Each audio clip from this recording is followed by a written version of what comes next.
All right. So, we left off. You guys are leaving Krezk for the first time in days. Actually, the first time ever. You have left Malice behind to overlook the Abbey in Krezk, considering the death of the abbot. You investigated the Krezk pool after a long rest to find that it appeared placid and inactive compared to the visions that you'd been plagued with the night before.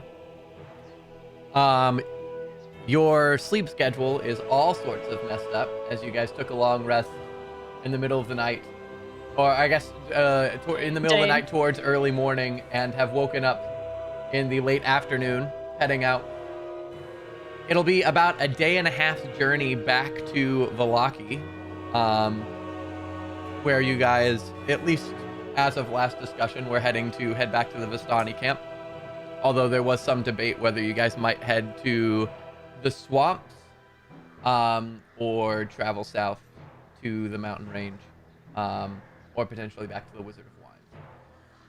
You guys have no horses, so you'll be traveling on foot. Irina is grappling with memories of identities that she was previously unfamiliar with and believes to be previous incarnations of herself. Alistair is having certain visions that he could not previously recall. And Andar is very pleased to leave Krezk altogether. Did I miss anything that anyone wants to mention or thinks of import? Well, we leveled up. And you leveled up. You guys are level 8, heading down this travel adventure of yours. I didn't know we were level 9. That's awesome. Level 10 already? That's crazy. Oh my goodness. Crazy. Wow. You guys make these jokes, but the one time I told you guys to level up, half you forgot. No, we just didn't believe you. I'm just saying. I did too. I just forgot to pick a spell. All right, so pulling up the map. You guys are just now leaving Krezk. As I said, it is late afternoon, early evening. You have a few hours left of daylight, and then it's going to be nightfall, at which point you'll have to choose whether you want to travel through the night or whether you and risk the potential dangers of night in Barovia, or whether you want to try and go for a long rest and travel during the day, potentially making your journey slightly longer.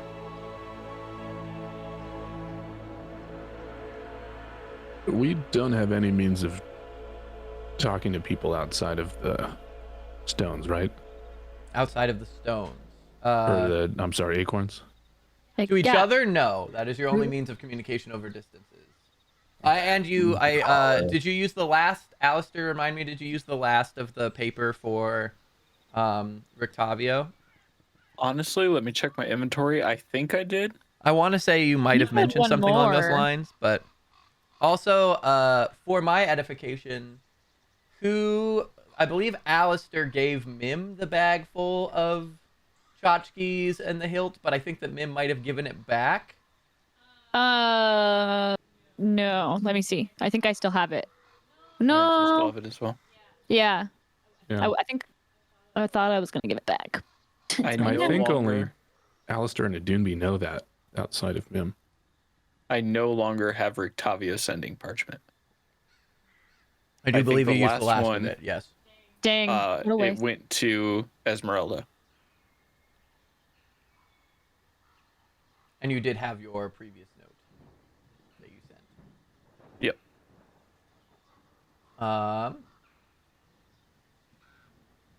All right.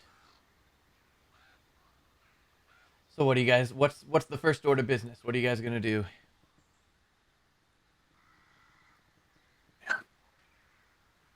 Sorry, so we're outside of Krezk? You're outside of Krezk. You've left the gates.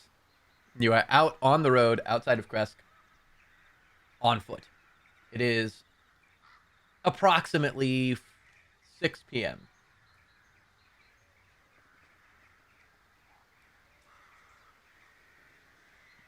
Should we, maybe try and make camp near that manor that we explored recently?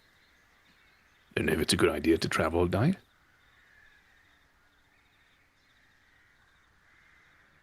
Honestly, that might be for the best.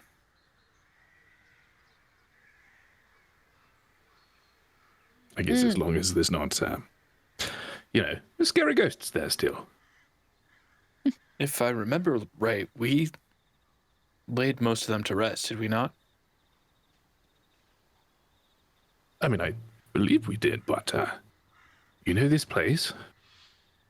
Yeah, we can always scan and check.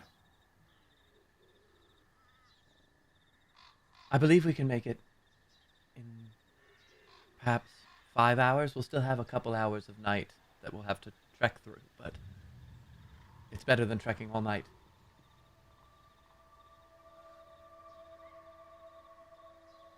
Let's do that then.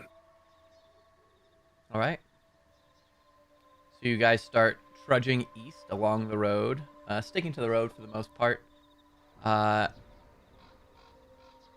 You guys hear crows and kind of the whisperings of the wind in the trees, which you haven't heard in a while. And as you head more east, the temp seems to stabilize a little bit more from the kind of chilly Krezk air that you've become used to over the previous few days. More to that kind of slightly humid,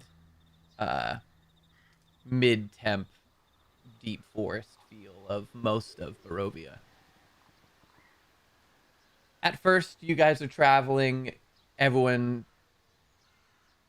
seems to be a little quiet. A lot to think about from the last few days. Is there anything that you guys want to talk about while you're walking?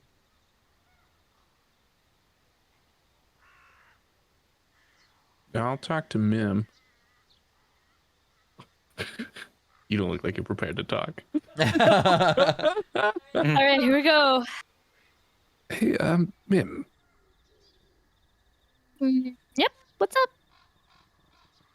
What do you think Malice is going to do now that, she's kind of alone with the werewolves still nearby?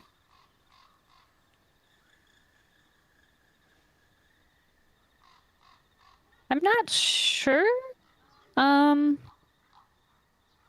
Think old Malice could have probably done something. Probably would have done something more about them. I'm hoping new Malice would be a little bit smarter and think ahead about the impact. What do you think might happen? Or what do you think she'll do? I don't know. Part of me thinks maybe invite them to the Abbey. But then another part of me thinks that there's no way she'd let them in the walls. I think she's got a lot on her plate coming up.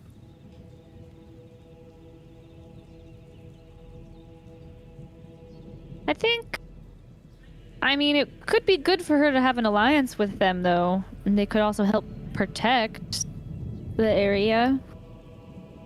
But I think maybe she won't even deal with them unless they make themselves a problem again. I think that kind of depends on Mr. Kreskov. Was that the mayor guy? Yeah. Cool. Oh. I forgot about him. It seemed like, he was just a face with the label, but didn't actually do anything. But I'm not sure. Oh, speaking of, I don't know why this reminded me of this. Alistair, Yes? you wanted to practice. Sorry, I was thinking about all the faces we're leaving behind, and I've just remembered about... Hold on, I don't even think I have this spell anymore. Oh, shit. I do. I'll cast disguise self to look like the old man. Which old man? The old man who was the neighbor who let us into that house. Oh, yes. Okay. We were going to do something about this. Oh, Sorry, I'm still working on that part.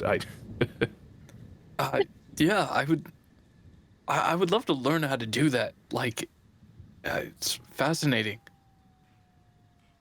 It's very easy. I'll just drop disguise self. It's immensely easy. Wait, can we all learn how to do that if it's easy? Come in handy. I don't know. I mean, I suppose it depends on your flourish, right? I kind of spin around a little bit and unveil myself. You spin around a little bit.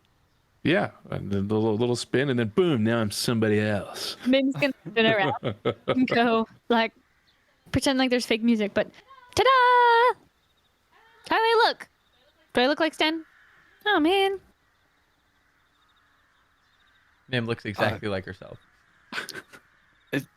Is there any kind of incantation to it or anything like that? Oh, yes. There's a little bit. There's a little bit of hand movements, but that's kind of why I spin. You know, it ruins the illusion a little bit. If you showed, you know, the hand signs. Check this out. I'll do it again. I'll cast this guy's self. And I'll turn I'm it a to visual Alistair. learner. I'll turn it to Alistair. Sans mask. All right. Whoa. That's crazy. Yes, but the crazier part is I have such a hard time trying to sound like somebody.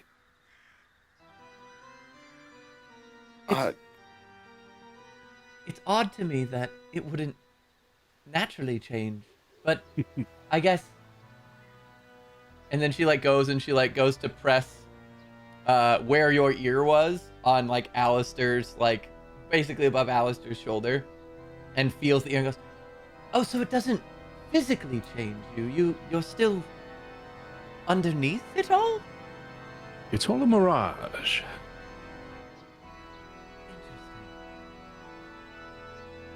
Magic is very strange. Yes, although I must say, Alistair, maybe I don't really know how to use this. Because every time I've done it, it's not really come in handy. Oh, no. No. Save for the time that we ran away in Vallaki. That's That true. did save me. Okay, it's got a very small success chance. Getting out of binds, it seems like it might be handy. As long as they don't see you change. Pretty likely. You could just you show me hide that? in a shadow. And to be fair, you did, well, maybe not save, but protect me from Rahadin the one time we ran into him early on. In our Yes, relationship. remember, I spun again there. That was a twofold deception. To lose track of which one was the real one, and then to spin around so he didn't know I was casting a spell. Yes, I do remember the spinning.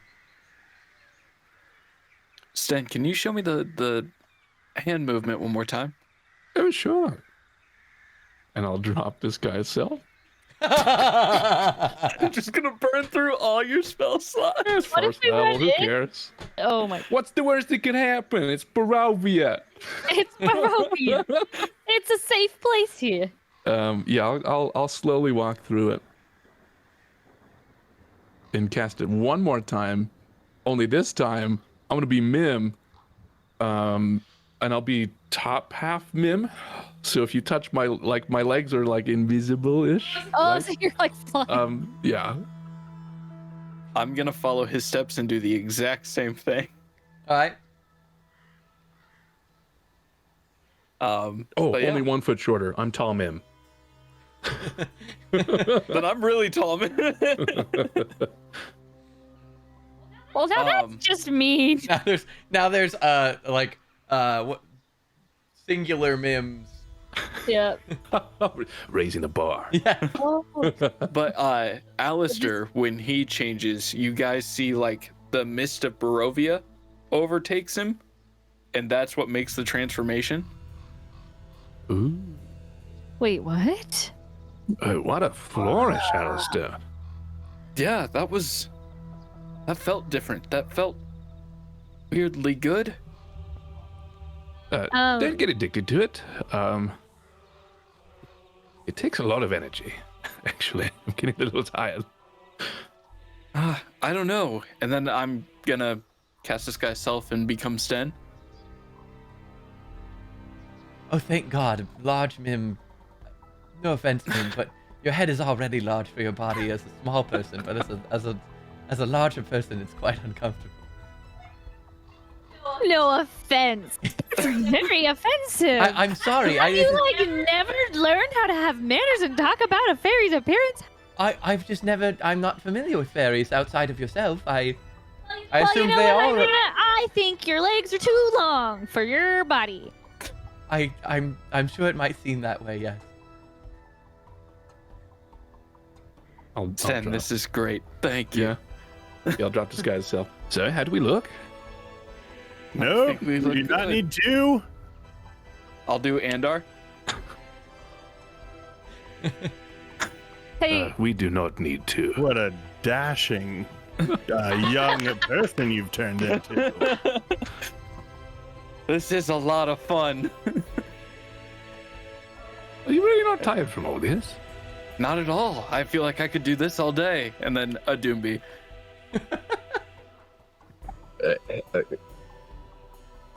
Could you please not do that?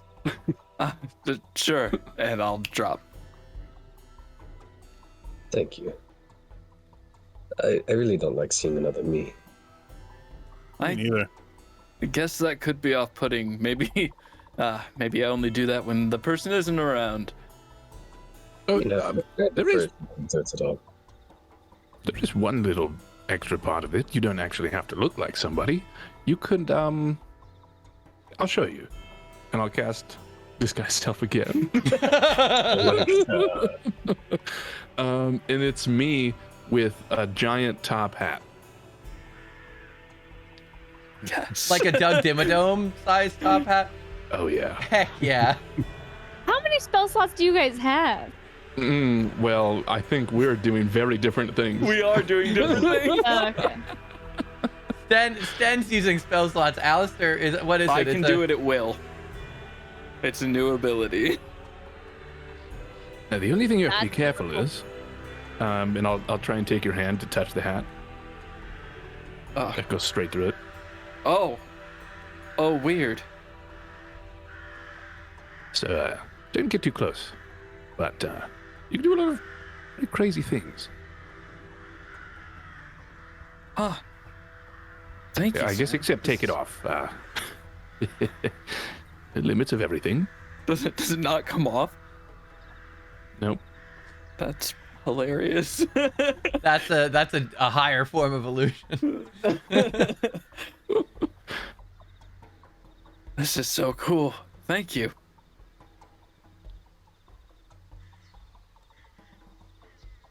Now, I was just thinking it'd be pretty cool since you also have performance and creation. Is it a real top hat or is it a fake top hat? ooh. That is great. And I have major illusion. So Oh then my I God. could cast that, make it spin around, fall on the ground, and then reach and grab from. Not a rabbit, that's for sure. It's a tiny Sten. Small person. No, instead of rabbits, you pull out tiny babies. Tiny babies. Everyone's favorite trick. The baby. Blinsky would love it. Okay. Oh man, now I really hope we don't fight anything. That was Sorry, Stan. And you're looking really tired. Are you sure we should keep going? Maybe we should just rest right here. yeah, I'm fine now. It's just the old age getting to me. Oh, Probably. how old are you? Like 376? I don't know, like 50 something. Oh, I've been lowering the age every time someone asks me. I always tell my students I'm 7. You and cut every out. time it's like, it's irrelevant. 7-year-old. Yeah. All right. Yeah, Alistair, I hope to not see my face on a wanted poster. No. Honestly, I was thinking more. Do you guys remember the time that we were all being chased by the guards with the Isaac guy. That's one of the times it worked for me. I Yeah. turned into Rictavia. See, like, I feel like it would help in situations more like that. You guys are like thinking some weird scenarios. Like, what if you just turned into like a shopkeeper and then just like beat up the shopkeeper and then you can go in and then just take everything and people won't even question it? Wouldn't that be more useful? I don't know that it's useful to beat somebody up just to steal from them. Okay, that's very right. You're right, Sten. I would never do that. And I have never done it before in my life.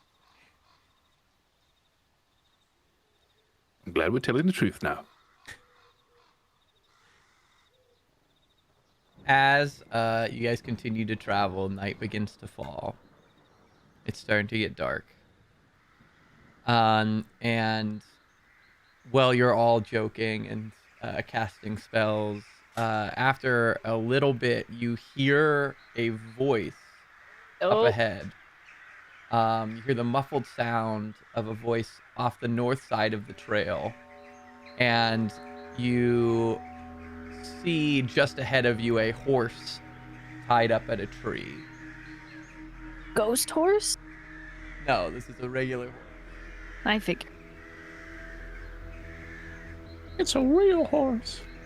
After pausing to listen, you guys hear that the voice seems to be singular and seems to be cursing and sounds strange, as if it's doing something strenuous. Do we recognize it? You do not. Does that horse look like any of the ones from the Vistani Camp in the stable? It does not. Hmm. At least none of the ones that you use. It does appear to be a riding horse of similar equipment and a saddle type, but it's not a horse you recognize. You said it's up north of So us? here's the horse, Yeah, I see the horse. and you hear the voice coming from this direction. Okay. I want to go kind of into the trees and then stealth. All right. Roll me a I stealth don't check. suppose anybody wants to just walk on by this and pretend like we haven't heard anything. Mim's already gone. Lovely. All right, so you stealth.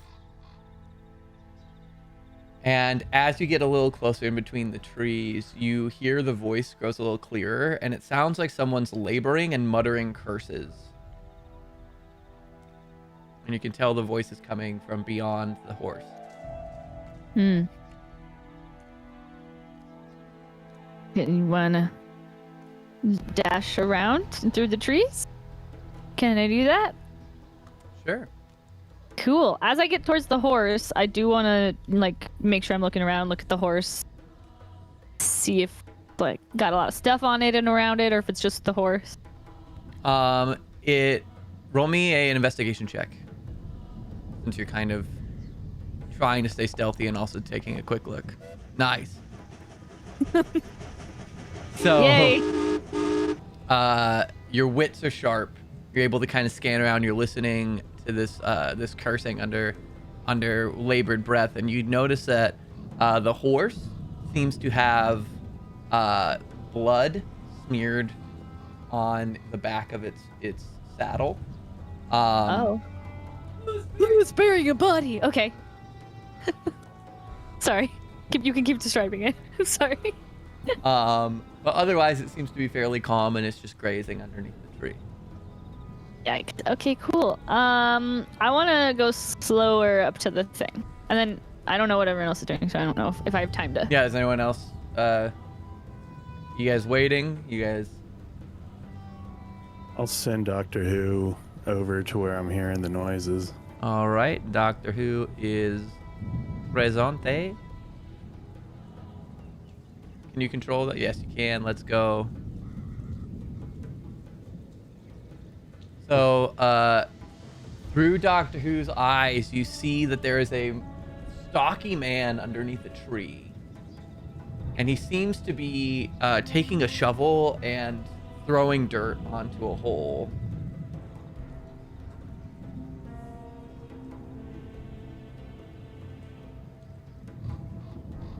Well, it just looks to be the one man. What's he up to? Cardio?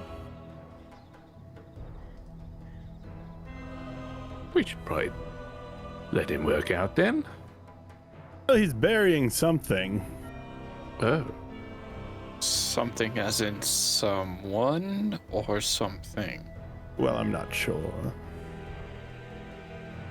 Can someone check in with Min? Maybe she sees something. Irina, seeing how far Doctor Who is going to start inching forward to about here.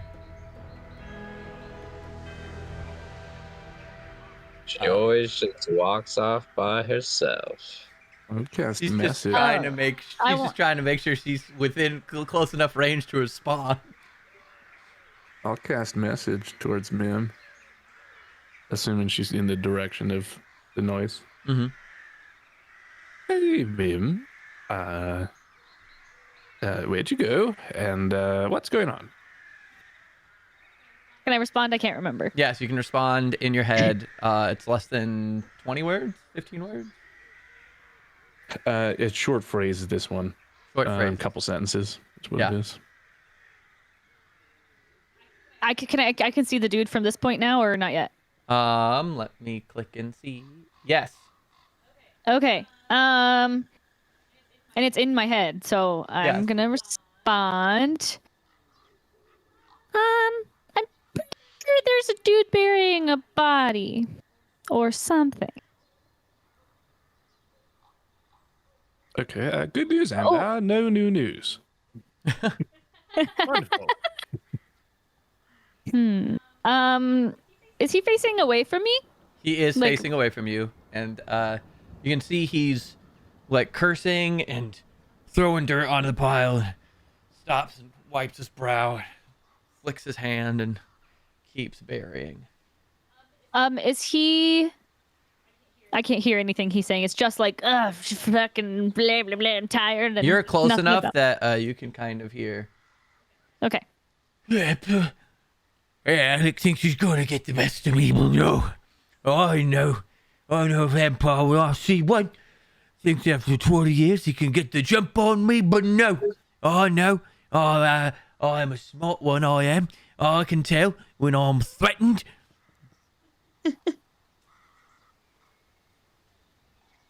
I'm gonna pull out my sword All right. and then put it. And then I'm going to cast Hideous Laughter on him. Okay. It's a save, right? It is. Hold on.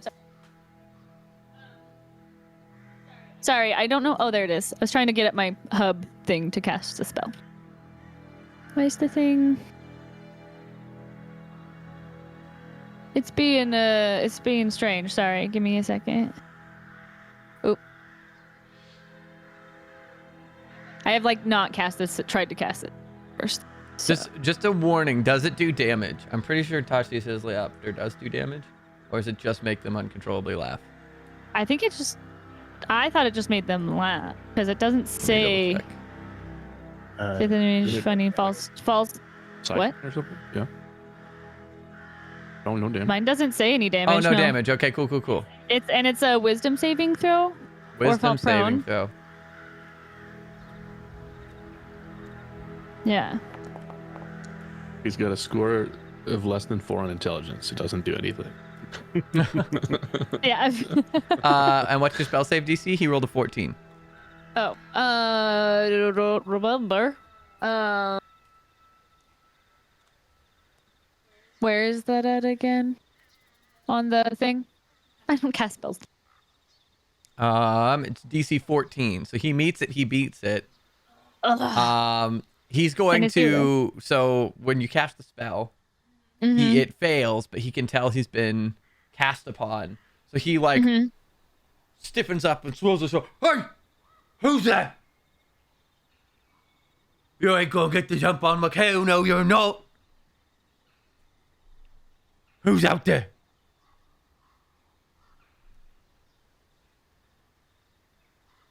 Oh no, you're out there. Hello? I'm gonna fly. I'm gonna Oh wait. Oh, I accidentally trying to cast a spell on myself. How do I unclick that? Get out of here. I don't know. I'm going to try and I'm gonna be like, "Yoo-hoo," and then dash, and then go "Yoo," and dash again and go around him. Hey! Boy. I knew this place was haunted. I'm out of here. He sticks his shovel. He takes his shovel and he starts running towards his horse. At which Before point he would have come over here Yes. while that was going on, can I rifle through this horse's saddlebag? yes. So you're looking through the saddlebag. You see that there is some rope. There's a couple copper pieces, and like a kind of stale, partially eaten loaf of bread. Nothing of particular value. This guy clearly is not all that wealthy, and the saddle is not a very nice one. It's pretty much just a piece of leather tied around Cool. the horse itself. Cool. No bedroll or anything. But you do notice as you get closer that there is blood smeared on the back of the saddle, and it does appear fresh. As he runs out, he's going to see both Andar and Al. Actually, he'll see everybody but him. Hey! Hey! What do you want? Oh, Do I my, hear you him? Got a shovel. I got a shovel. I know how to use it. Kind of points it in your direction. I don't want no trouble.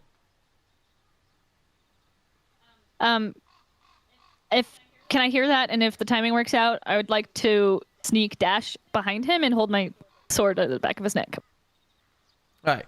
Well, Is that give it a possible? second because you just dashed into Okay. the forest. So, but That's you fine. I you just do wasn't hear sure. that you're coming back. Okay. We'll give them a chance to respond, and then Cool. Totally good. Oh, why are you out here, friend? Can't help but notice the blood on your horse. would you believe it? I caught myself a vampire. Morning, Lord, be damned vampire. The jock count won't get a hold of me. Oh, poor Alec, my business partner, some 20 years. Strahd must have bitten him this very night. So much blood, but I was too quick for him, I was. I knocked the lot forsaken out of him with an iron pan. I won't be bitten by the likes of Alec, no. I won't be killed by the likes of you neither. You. One night a vampire? You sure? You didn't just off your business partner? Oh, you should have seen him. He came, he was soaked in blood. He was rambling. I was all concerned. I invited him in, and then I realized I let him into my own house. I know vampires. I know how they work. I know that they can't come in unless you invite them in. He was trying to get the jump on me, he was. So I whacked him. Took the arm pan straight to the jaw. Never saw it coming. But he didn't say anything like, please help. I'm being attacked right before that or anything. Well, he was saying he needed help. He said that his pigs were slaughtered. Mm-hmm. That was his excuse. That's how I knew. Mm-hmm. He said he was heading to the outhouse. And he found his pigs all Certainly slaughtered. sent him there, didn't you? What? Huh? Oh, you gave him the old tin can, right? Well, no, I hit him with a pan. An iron pan. Oh, sure, yes. I'm sorry. Did you say iron? Oh, yeah? You know, iron works on werewolves but does nothing to vampires. No, that's silver. I know my stuff. You can't trick me. I mean, we're much better traveled than you, friend. This horse is in no shape for travel. Where you come from?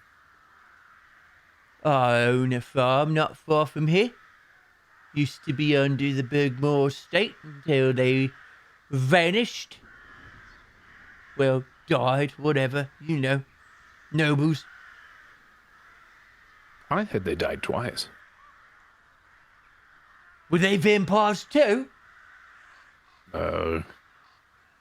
Something more scary. I don't think there's much scarier than vampires. Unless you've got teeth in that maw of yours. Of course I have teeth. Doesn't everybody have teeth? Well, I meant like port to teeth.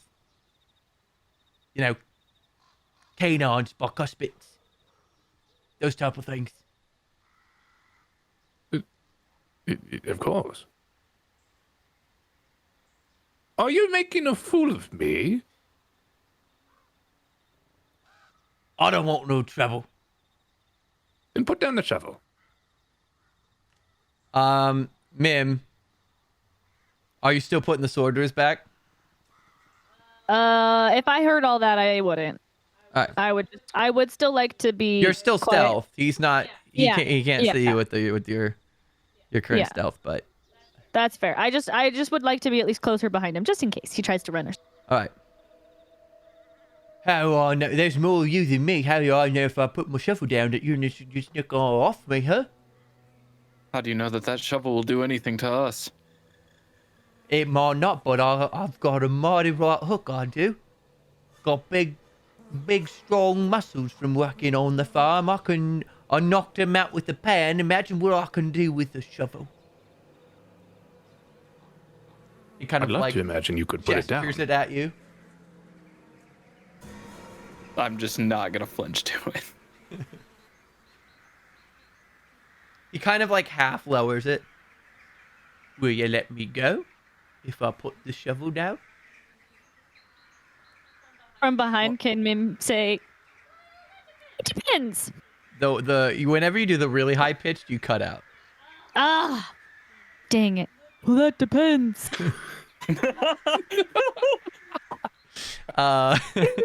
He like whirls. Hey!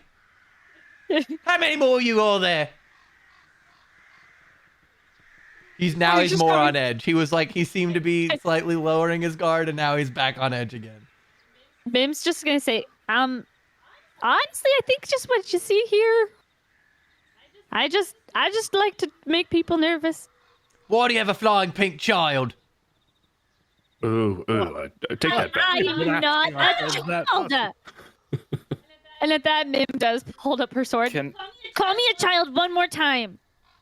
Can I take out my crossbow and shoot at this guy? No! You can. No, hear me out. There's a reason for this. You can. Okay, I'd like to use disarming shot. All right. Oh. Ooh. Roll the hit. Okay. Don't hit me. Also, non-lethal. I'm trying to hit the shovel out of his Yeah. hand. Well, if you're yeah. I think you can only do non-lethal melee attacks. Well, it's not melee. It's ranged. Yeah, that's what I was trying to say. I think you can only do non-lethal and melee attacks. We'll say for disarming shot. Wouldn't disarming shot normally do damage? Can I just try and hit the shovel? And Yeah, not that's That him? might hurt his hand or something if it's like explodes. But Yeah. I Well, don't think so. let's see how accurate you are. It's a dirty 20. All right, and we'll Ooh. say that you hit the flat of the shovel, which the momentum knocks it out of his hands and it goes sprawling towards right next to Mim. He's like, hey! You now don't have a shovel. Can we talk? What do you want? What'd you do with this guy after you hit him with a pan? Well, I buried him. Oh, want no vampire Where? coming after me? Where did you bury him? Right over there. All right, and I'll just walk past him, grab the shovel, and walk over there. He's gonna like as you walk towards him, he's gonna like hey, and then he like kind of backs up a little bit, and then you just walk right by. hey. Yeah, I want to go investigate this. This guy's fucking nuts. All right. So you go see this freshly buried mound. It's not quite fully buried. You can kind of see the outline of what appears to be a body-like shape in the dirt. And even just with a couple scrapes, you can see that there is what appears to be a large sack that is tied and chained in this pit, and soaked in blood. Oh my God. Guys. Giant sack wrapped in chains. Where is everybody? Oh, they're coming. Irina, as you guys all start to head towards the pit, Mikhail's gonna make a run for the horse, and Irina's gonna step in front of him. Oh, And fuck like yeah, pull Irina. the sword, and I think that you should perhaps stay where you are for a moment.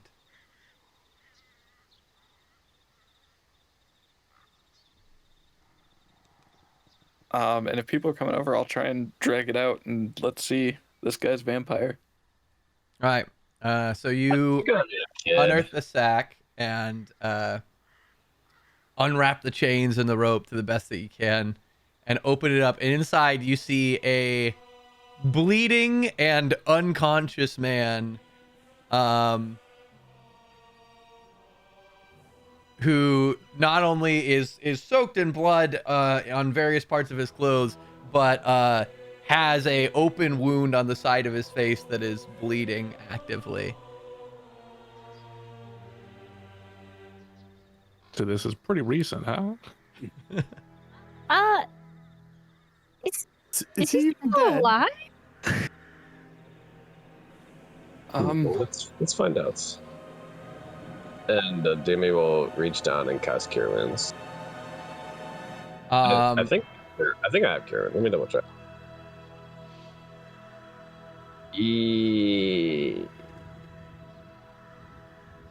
Yeah, no, healing word. Healing word. All right. I don't touch him. Yeah, you just say a word. Blind Jim, I can't do that, but I will redeem you the point. Fuck yeah, Blind Jim. Why not? That's your Because thing. minimal chat interaction, and this is not technically a stream game. This is a. Freaking awesome. We are so screaming. good. But I will redeem the points back to you. All right. How much does he heal?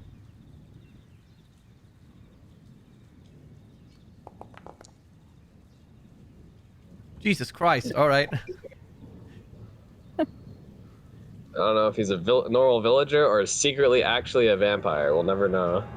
All right. So his you watch as the wound seals, and he's still covered in blood, but the wound does seem to seal and some color returns to him, and he begins breathing very lightly again. Or you see his breath steady, rather. He is still unconscious. Oh, he's still unconscious? Jesus. Can I do a little bite mark check on Yes. Oh, check. on this guy? So, on Mikhail? Mm-hmm. So you're gonna approach him, and he's gonna turn around, fists raised. Oh, I don't want no trouble. Do I look like I could give you any bit of trouble? You said you got teeth in there. Yes. All rabbits have teeth, and all people have teeth. I don't. All the shop. No. What do you want? While we're talking, I'll just kind of look around on his neck and stuff. All right, roll me investigation. Ooh, let's use this thing. Investigation. 15. Even from a quick glance, he does not appear to have any bite marks on his neck. You do see that he's got blood kind of smeared on the side of his tunic from probably either the whack itself or carrying this guy. Yeah, you know, I don't want anything. I've lost interest in you. And I'll walk away.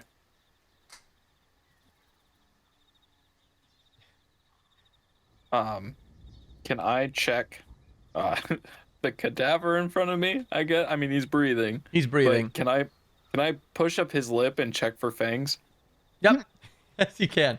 His teeth seem normal. This is not a vampire.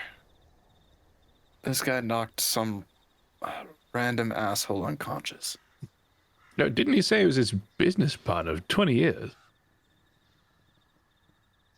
Oh, what is happening?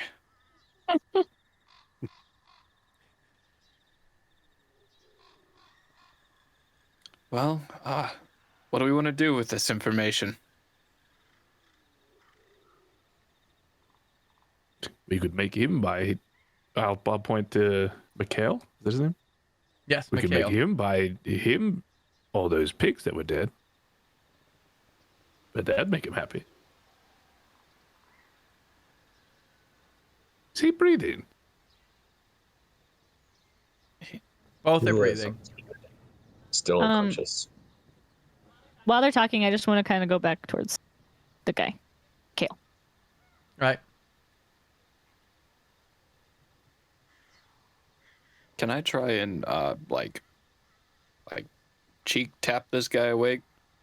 Yeah. So you cheek tap him a little bit. He doesn't seem to rouse. You pour a little water from your water skin into your hand and like dribble some on his face. Who are you?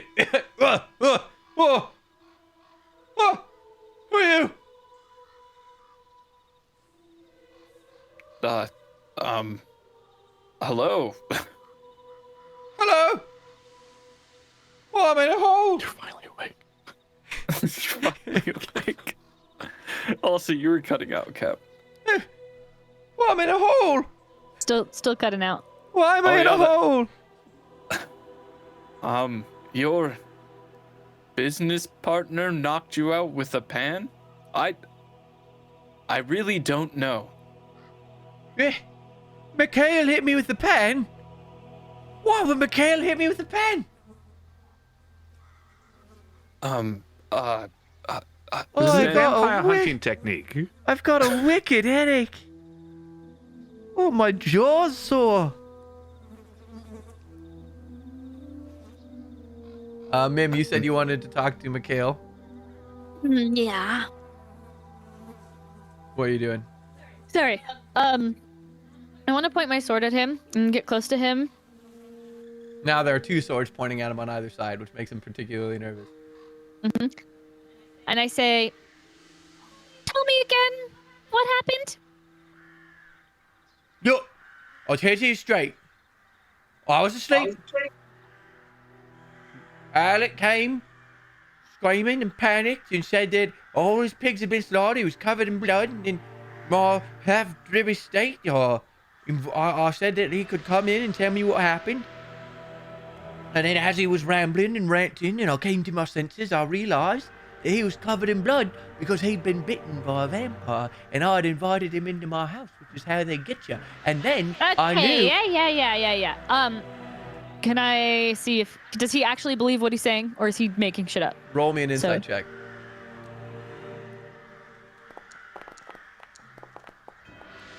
I did a lot of rolling. He's panicked, uncomfortable, but he seems to fairly fervently believe that he's correct here. Okay, all right, fine. I think, you might just be stupid or whatever, but what kind of business partners were you? Well, I'm a potato farmer, and he's a pig farmer, and we sell ham and potatoes. Oh, delicious. That was until he killed all of his pigs and then came after me. Did Don't you need to kill pigs for ham? Well, yeah, but he said he didn't kill him. He said that he said they were all slaughtered. You Well, don't vampire, have of course. any ham and potatoes on you, do you? Well, no. I've got a little bit of bread. wait? No, thank you. Alistair, back to you. So, Can I help this guy up and out of this hole and Yes. onto his feet? Okay. he's a little woozy, but you help him up. For what it's worth, whilst your business partner might be an idiot, I think people are just scared out here, which is reasonable. He tried to kill me. Yes. Actually, I would say he basically succeeded. That blotter, he draws a knife and starts walking over in the direction of the other. I don't stop him. I'm gonna try and stop him as he passes by me. All right, you see him marching, and you step forward. What the hell? Good evening. You speak? I suppose you do too. I hit my head harder than I thought. No. He hit your head very hard. You didn't hit it at all. I guess that's true. You know, I have a wonderful vampire test if you guys are worried. Sorry, just to get you up. He thought you were a vampire. That paranoid son of a bitch thought I was a vampire. That's why he slapped me with a pen. I would say he did more than slap. But, yeah, you know, I don't want to downplay the severity of what has happened to you. He looks over and he sees Mikhail at Mim's sword point. Hey, you bloody blight, I'm not a fucking vampire. Morning, Lord forbid I ever become a vampire. And Mikhail's like, you came in, you were ranting about dead pigs, and I let you in my house. Just because you let me into your house doesn't mean I'm a fucking vampire. Yeah, I come into your house all the time. You know, I have a vampire test, if you want. What the fuck's a vampire test? It's simple. I keep my house in my back pocket. If you can come in, you're not a vampire. I'm not inviting you. I can't fit in your pocket. Would you like to make a wager? He like suddenly gets nervous.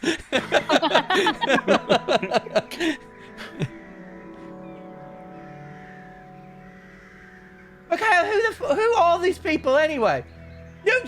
I don't know. They came up on me. I was just trying to bury me. You're trying to bury me alive. I thought you were a vampire. I didn't want you coming after me in the night. No. Oh, I swear. The paranoid fool. Okay, what? How we fit in your pocket? How does this work? Okay. I'll walk out to the clearing. It's going to be excellent. I'm going to performance of creation myself a bed, a lovely bed, All right. and I'm going to get into it. And All while right. I get into it, I'm going to cast Major Image to make a small house completely around me. All right. So me you've make just sure that- you've performance of creation to bed, and you've minor image to house, Major Image to house. major image to house. Got it. Let me make sure to mark that off. Boom. Also, Okay. hold on. I'm gonna stop this music because I'm pretty sure that this is Dark Souls, and I'm also pretty sure that that triggers copyright issues, which is silly. I don't know why that's on this, but anyway. But from the bed right before I cast it, I'll just shout out, now, if you're able, I'll leave the door open, but I'm not inviting you in, but I challenge you to try and cross the barrier.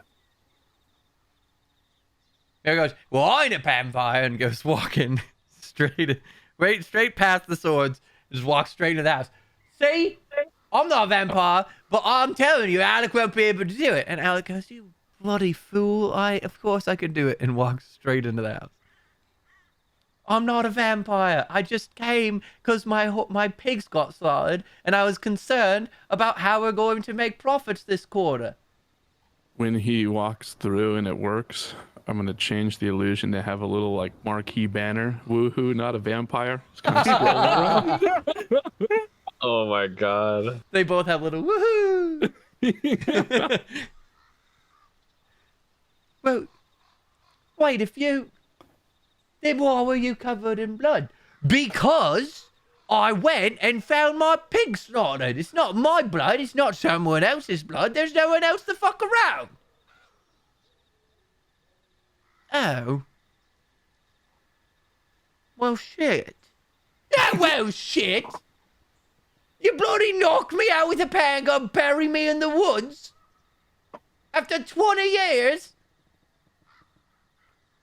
Well, you woke me up, mate. Oh, no, you can't expect me to be reasonable when you wake me up. I swear to Christ, I'm gonna skin you alive. They're like bickering back and forth. Oh my god. Sten, is your house still up? Yeah.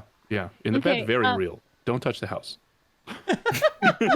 Mim, is there a door or is it like open? How does that It's look? an open door, but there's no floor because I didn't want that to break the illusion. That's fair. Mim stands at the door frame and is like, Sten, I can't get in. Let me in. Huh? Both of them like totally startle and like the one brandishes a knife. Okay, I'm just kidding. I fly through. And I say, okay. Woo, not a vampire. How long is it? All last? right. I think it's an hour, isn't it? It's only 10 minutes. All right, come on, guys. Get out of the house. We need to ask you some questions. But I like the house. Like, Mikhail, like, Yep, time to put it back. And I'll drop it. And so now there's just a very comfy bed laying in the middle of the road. Irina's kind of smirking and watching from the horse this whole thing go down. All right, so maybe I wasn't right, but you have to admit I had good reason. Didn't you say he came in asking for help? Well, yeah, that's how vampires trick you, you know? I No. don't think I've ever met a vampire that asked for help all scared and covered in blood. Yeah, I think most of them scream. You know, I'm so hungry, kind of thing. Nah. No, those are No? the spawn. I know the difference. I've done my research, I have. Oh. What have you been researching? Come, tell me a bedtime story. I've heard things. I've asked people, travelers, word of mouth, top stuff, you know. Word on the street. I can't give a straight face. I think I want it as cute as I can. I'm just covered in my covers, just, you know, big doe eyes. Really? Word on the street, huh? So wait, the bed doesn't go away with the house? No, the bed helps me some in the house. Interesting. Do you want to sit on the bed? No, thank you. I appreciate the offer, though. Oh, it's very soft. Alec at this point is like, I'm going home. Fuck this. I'm out.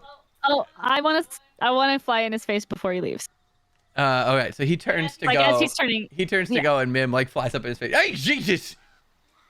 It's time for you to go yet. You don't think I've been through enough tonight? Excuse me. Okay, you have, but I need to know more about the pigs. All right. Well, you all know they're dead. Yeah. What happened? What could have happened? Were they like slaughtered? Yeah, Did they were get- all dead. They got ravaged, I think, by like a wolf or some shit. It had teeth marks and stuff, you know. Where do you guys live? You know, just northeast of here, up near Bergmore Manor.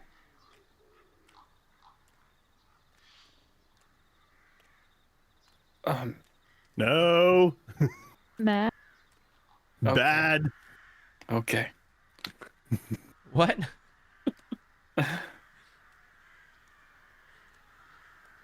What? Alistair and probably Andar know nothing. something, but we don't know. It's Yeah. probably nothing. Well, anyway, can I go now? Mim looks back at the rest of the group.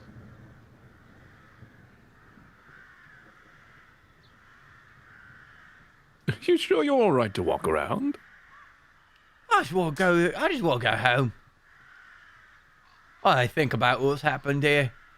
Isn't home the other way for you? Well, I'm going to take his horse, I am. Miguel's like, you can't take my horse. It's You're probably only well fair. right, I can take your horse. You're trying to bury me alive.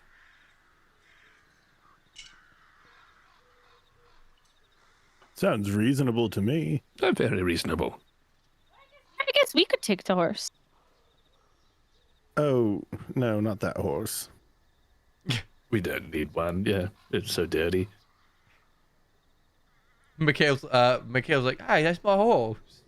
You can't steal my horse like Anyway. that. Okay. It's getting late, and you guys should get back. Just don't kill your business partner. My thoughts exactly. Alec goes and walks straight for the horse, and Irina kind of like sidesteps and lets him to it. And Mikhail like chases after him. Hey, wait, that's my horse! And like as he's saddling up on it, Alec will, look, I'll let you on the horse, but if you fucking slap me with something else, then we got a problem. And it's like, look, I'm sorry, I thought you were a vampire. What do you want from me? And they both kind of get on the horse, and Alec's like, look, okay, next time just fucking ask if I'm a vampire. Then maybe we can have a discussion. And they start like, having Can I this, run up to Alec before they leave? yeah. Alec, Oi! Yeah. Alec, I am sorry to hear about your pigs, and I'm gonna hand him 20 gold. Holy shit, you just walk around with shit like this? Morning Lord be with you. And then I'll go back to the group. Morning, Lord, be with you. My God, I'm going to be able to buy a whole new farm. He turns back to Mikhail. You see, this is what happens when you do bad things. Good things happen to other people. Fuck you. And they start riding off. Yes! Mikhail's like, oh, are you going to share? We're business partners. You bloody think we're business partners? You just tried to kill me. They're just like riding off down the road. Oh, you forgot your Bros. shovel. It's Sitting quiet as on it Now a- he's can. definitely gonna try to kill him. Oh my god, that was so He just gave two former business partners, one of them with like basically like $1 million. Like, Is Bergamore Manor the one with in Vallaki? Bergmore Manor's the No. one that you guys went to on behalf of Erwin. Erwin. Oh, with the scary Yes. ghost. It's actually where we're going. Yeah. That makes sense. Okay. Okay. Lovely. As Something to- they're riding off, Alec kind of stops the horse. If you ever need anything, I owe you one. Not this fucker, but I do. And he rides off. Oh, that was something. Well,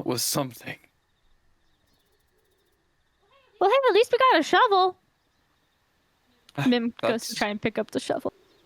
That's true. I believe that's probably yours to keep. I'm not And I- carrying that.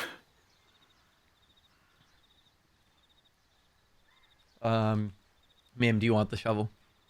Can I pick it up? I mean, I'm strong. I can carry a sword. And... You No, I- can carry it.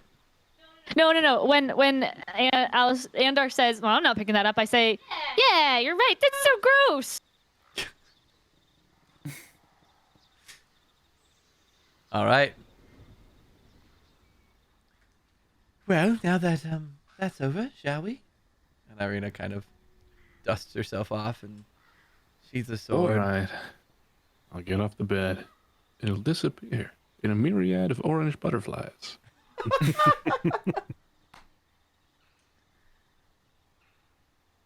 All right. So, you guys continue your walk. At this point, it is full evening. Nightfall has overtaken Barovia. It's very dark. It's starting to be difficult to see. Irina produces a small torch and just kind of lights it up and starts walking. Alistair casts light. Irina remembers that Alistair has light and puts out the torch I'm a to light save bulb. it for later. Yep. You guys travel for a good hour longer, kind of in the direction of Bergmore. Is there any other conversations that wanted to be had before you guys reach camp for the night?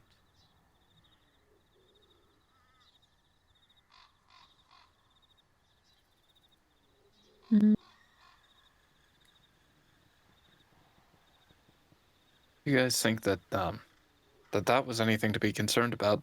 The pigs getting slaughtered? Yep. I definitely think we should be concerned. And I am also very curious. And we're heading that direction. So, Honestly, I have to wonder if it was the werewolves. We did tell them to stay away from the people of Krezk, and we're still pretty close. I was actually wondering about that. The werewolves said it abducted people on the side of the road. I imagine that's kind of what they would have been doing, even if they weren't werewolves. Um, Going with that, I kind of wish we did something about them, but it's too late now, so... I mean, on the plus side, if this was them, that means that they're not going after human prey right now. So that's one less thing to worry about. Yeah, it's not our problem anyway. That's also Kind of funny. Go ahead. Sorry. Just thinking of a funny story between wolves and pigs. Seems just too coincidental. We're also assuming that it's not just one of the many wolves of Barovia too. Livestock. There's many risks to livestock in Barovia, I think. They should build a brick house or something. a brick house for pigs? Now that's just silly.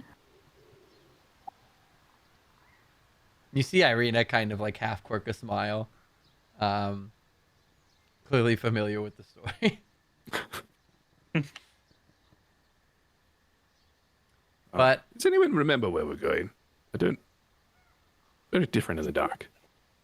yes, I can guide us. But did we want to go to the manor itself, or were we just going to its vicinity? What's exactly the plan? Just so. Well, being as we cleared out the manor, it should be safe. I hope. To the manor then. Oh, we're so far away. We also could just, camp near-ish it. We do have a cool hut thing, right? I can take us to the grounds, and if we want to stay inside, we can, or if we want to stay outside, we can. Sounds good. Or if we want to be nearby, we can pop in a clearing near the building. Irina starts pushing forward. Alistair kind of keeping stride so that she can see ahead of herself. Above table, is there anything else at Bergmore Manor that we were doing, or are we just going there to just stop? It's just a stopping point. Yeah, It's a rest it was stop, close, basically. and we left at like 6. Yeah. I just didn't know. Yeah, Okay. All we have right. bathrooms. Indoor plumbing. It's gonna be big. My God. There's something about it I don't believe you. All right. So before long, you guys managed to hold on. Oh, whoop! I need to remove tokens. Hold on. Oh, Donk. sad. All around me are familiar Yeah. faces. Oh, Mel, have you been following us the whole time? The ghost of Saint Mal. Oh, Holy shoot! What are all these warnings? All right. There we go. User stand lacks permission. I don't know what that means.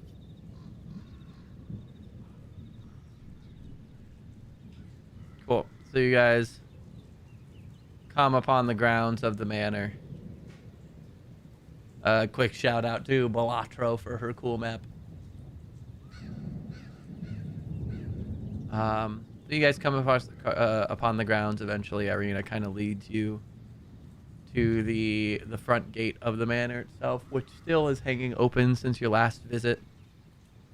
And the large statue outside kind of seems somber and kind of menacing in the light that Alistair's casting from beneath it.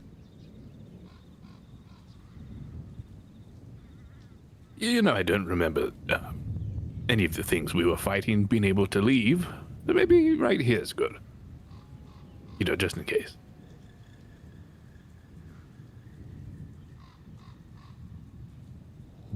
That's fine by me. Does anyone Andor? have any strong feelings? Yeah, I must have been drinking heavily back then because I barely remember this place at all. I believe you were too scared to go in. Gonna kind of side-eye you a little bit. Sit down and start muttering for Tiny Hut. You really think this is the best place right here, Andar? Oh my God, where do you want it? Oh, why is my light black? Don't like that.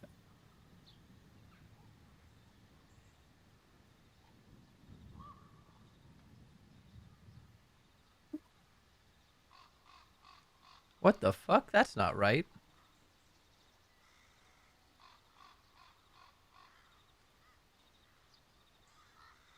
Alistair, this is truly the first time I'm really seeing. um.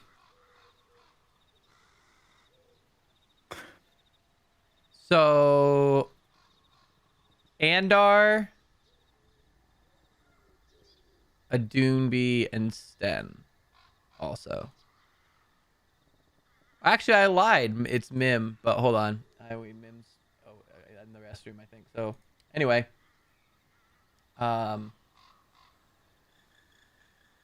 Andar mutters for a bit. Tiny hut goes up. Let me throw up a tiny hut. It's 10-foot radius? Yeah. 10-foot radius. So 20-foot circumference. There we go.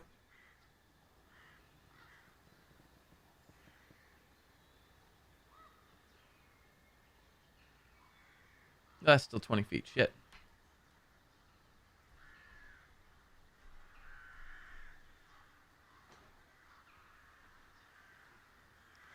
It is truly a tiny hut.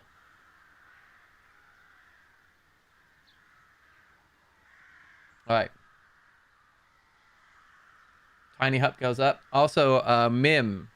Mhm. FYI, because you have the highest passive perception. Oh, heck yeah. Okay. As you guys were traveling and Irina was leading the way, you did notice that there is a flock of ravens that seems to be kind of lazily following you along the path.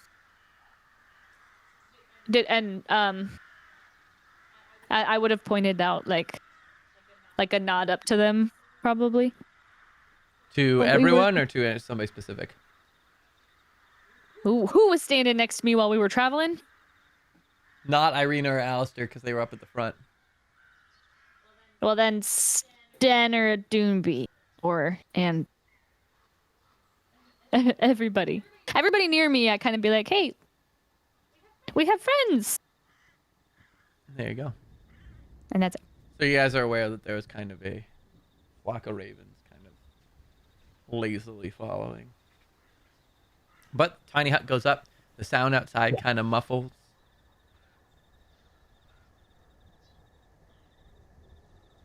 Alistair drops light.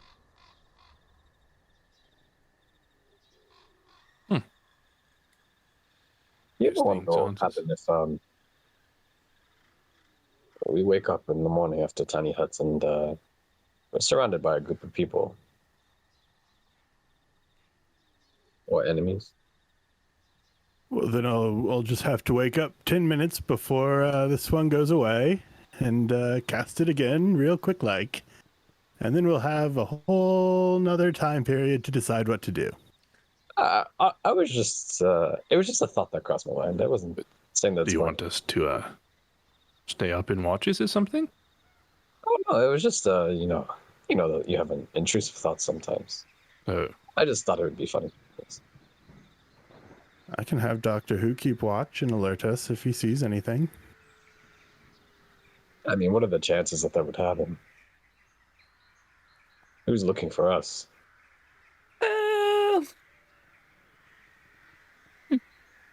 Controlling Doctor Who turns everything gray. Yes, because he can't see, he can only see in black and white. He's an owl. That's hilarious. Oh my god. It's because owls can't see color. That's actually hilarious.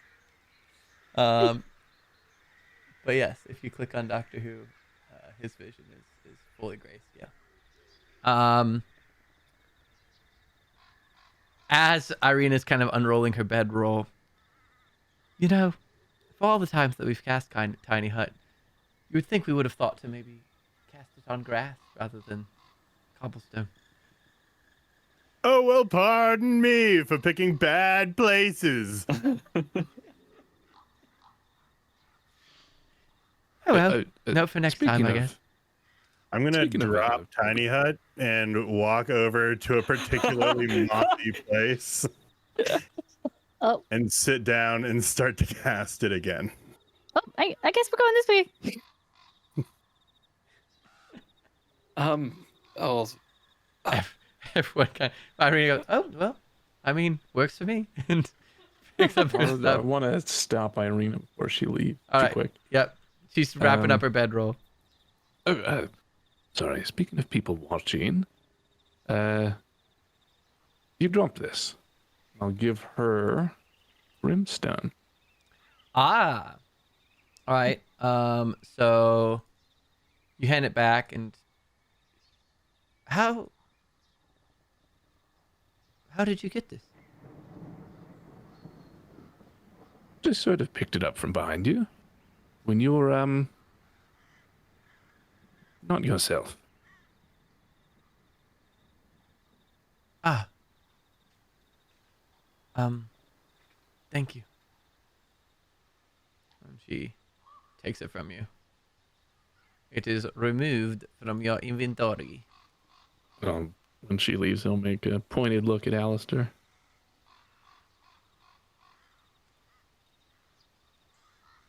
leave.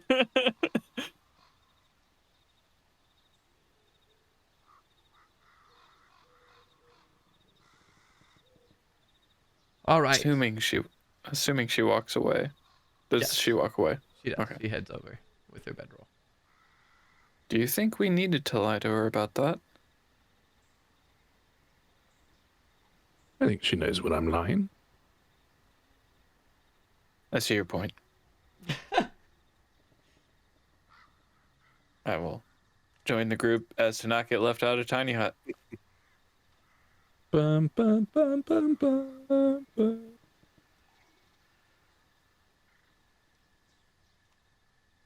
All right. Everyone begins to settle down for the evening. Anything that anyone wants to do before bed, or are we taking another long rest? Riz. I'll do that. I also need to go let my dog out real quick. Do you want to just take a 5-minute Same. background break? Bathroom break. Yes, please. Background Background break. Background break. All right. We'll be back in a moment. And Ready. ready. All right. So everybody gets a long rest.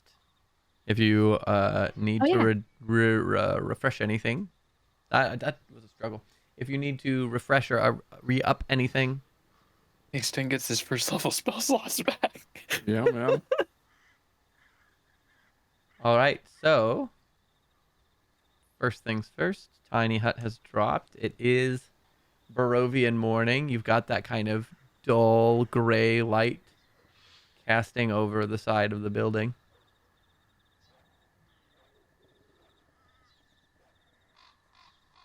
Everyone kind of starts to stir, pack up their bedrolls, stretch a little bit. Is there a flock of ravens nearby? Roll me a perception check. Perception. Ooh, neato. 2 + 5, 7. There does not appear to be a flock of ravens nearby anymore. You scared them away with your snoring. I snore. I don't snore. Well, then who was snoring? It was. Well, okay, maybe I dreamed it. Because it definitely wasn't me. I think every old man who's accused of snoring is like, there's no way I snore. Oh my god. All right. So after everyone packs up, gathers their belongings, you guys head back onto the road. On the road again. Once again, Sooner finally more. reset to a timeline that I might be able to more easily track.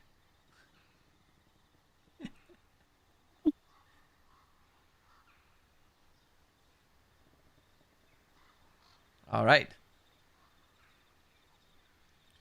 So you guys continue on down the road, and back to you guys are heading to the Vistani Camp. Was my understanding correct?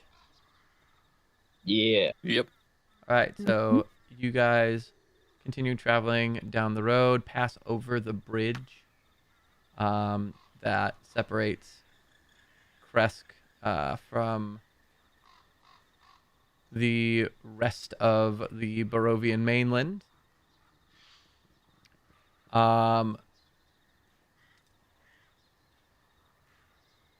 As you guys are passing over the bridge, you hear what appears to be a faint crying. Patrol! And as it sounds like the grieving of a small child. I vote we ignore that. I'm already walking in that direction. It sounds like it's coming from under the bridge. Can I hop down and try and check that out? I'll lean over the bridge and try and look underneath. You lean over the bridge. Alistair hops the bridge into the water, which towards the bridge is only about like thigh high. And both Sten and Alistair, you see as you kind of land in the water, there's this ghostly apparition of what appears to be a small Barovian child with dark, wispy hair on bangs kind of half covering her eyes, and she's crying and looks up and sees you, and you can see that her pupils are her eyes are completely black, don't appear to have any eyeballs, and then her visage just fades, wisping away with the river. Is that the same visage that we got from the March of the Dead thing? Similar kind of spiritual tangibility, not a familiar child.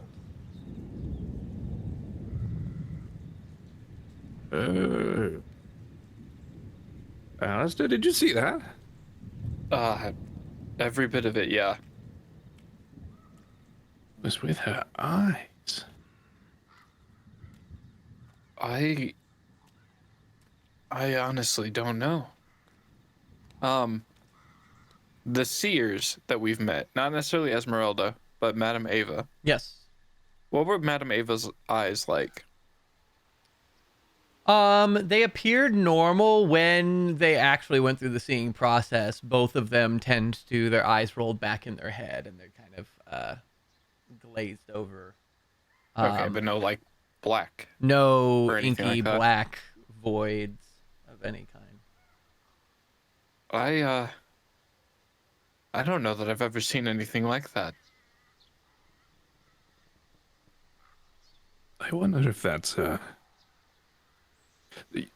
you know when they say the spirits are trapped here? Yeah. Do they mean like that?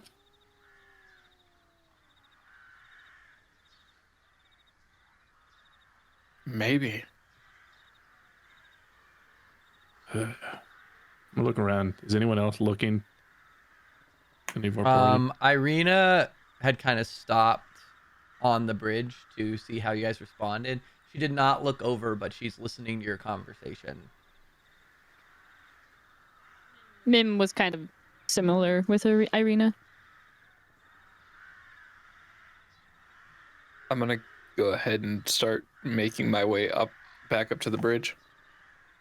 You kind of just trudge along the bridge, like underneath, going along the side as the rest of the group kind of heads to the front, and you all meet up at the front of the bridge, or I guess the back from the direction you came. You're ending on the other side of the bridge. Right. I can I roll history to know if I have any idea of anything with black eyes? Sure. Probably not. 8. Nothing rings a bell, but spooky things in Barovia, this isn't the first that you've seen, and it probably won't be the last.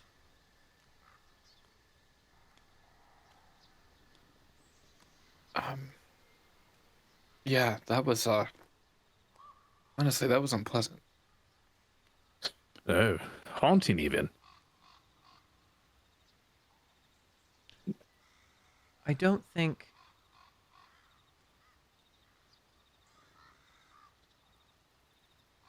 I'm not sure that that was a soul that was trapped as much as that might be a soul that was suffering some other sort of ill fate. If I'm still kind of sifting through. I have to wonder what would be worse than dying but not being able to move on. Well, I had some dreams last night. Oh, I realized that Tatiana isn't the only life I've lived here. But I don't remember ever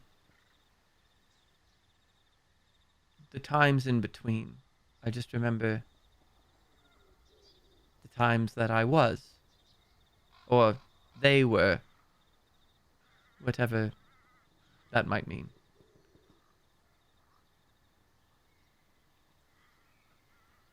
But I don't think there's a lot of suffering involved in recycling, if you will. At least, not that I can tell.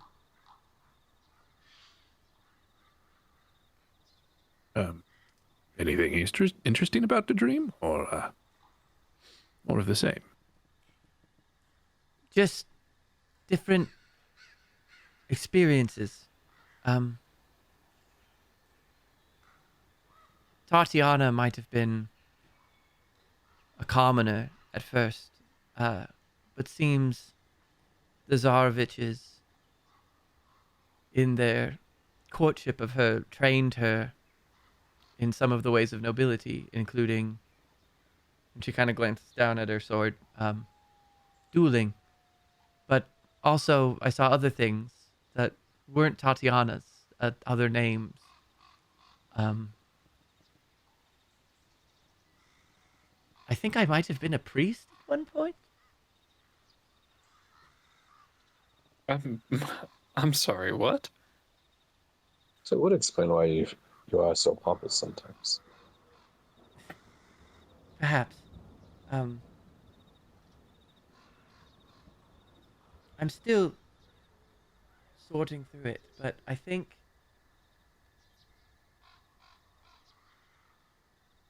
I might have been a priest, and at one To the point morning a lord. night, I believe so, yes. And I saw myself as a knight once,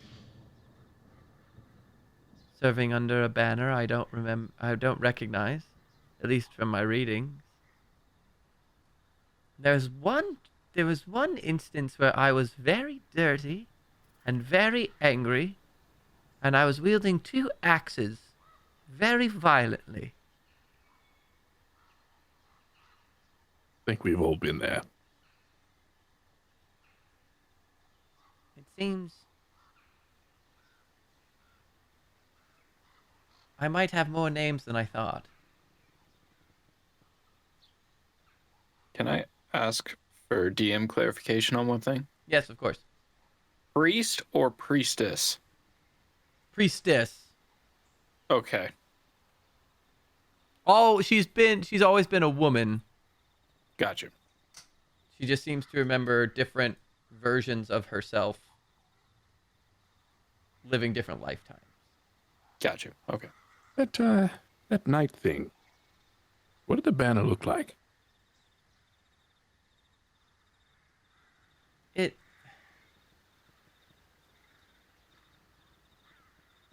It was a sort of powder blue, and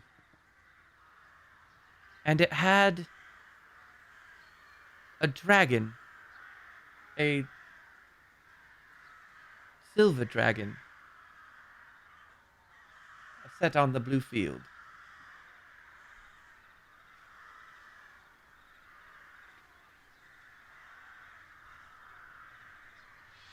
Come to think of it, I think I read about a crest like that as a child. I think perhaps it was the Order of the Silver Dragon? But that would mean that was hundreds of years ago.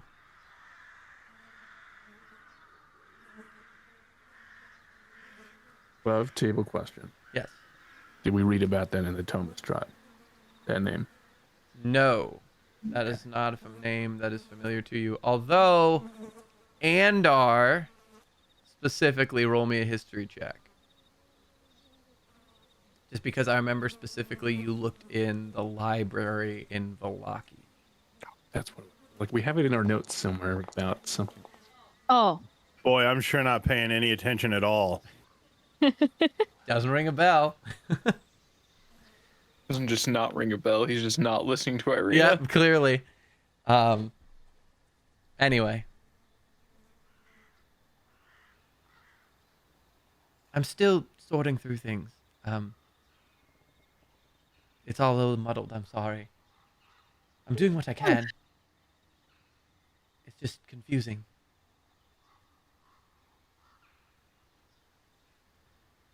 I think you're doing very well for only a day. God, has it only been a day?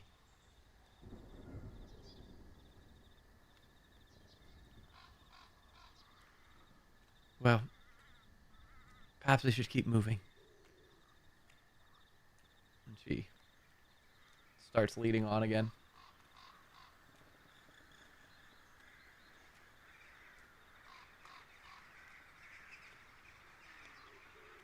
And real quick, where did we settle? Who has the bag of the hilt and the things, or the hilt and the pieces and the things?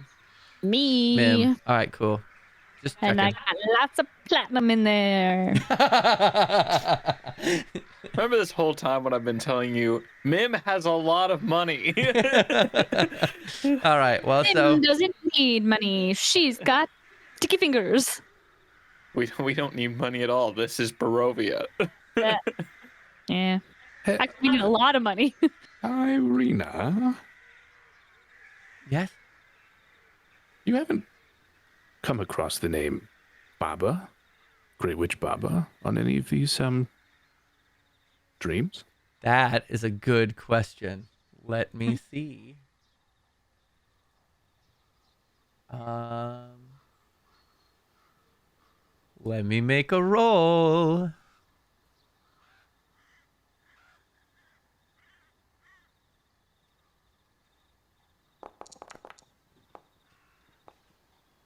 Lucky you. Ooh, Lord. Baba. It was something that Valenta was. I've heard of one Baba. There's a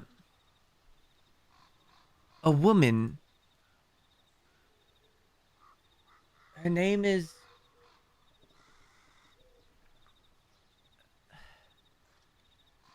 I believe, let me double check just to make sure I'm not crazy because I might be mixing up. Yes. Her name was Baba Lasaga. It was Huh? Baba lasagna? no Lasaga. It. Did you say My it was name a- was Alina.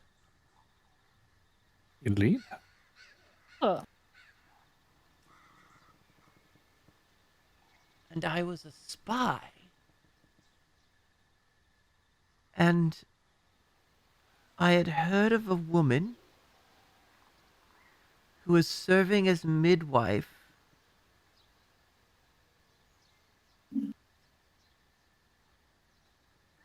and had come with one of the boys that she had raised, seeking his favor.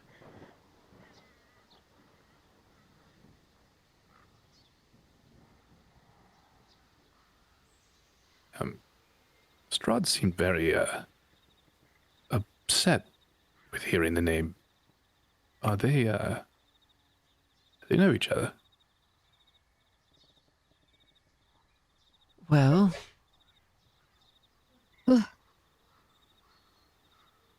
could she potentially have been the midwife who delivered Strahd? If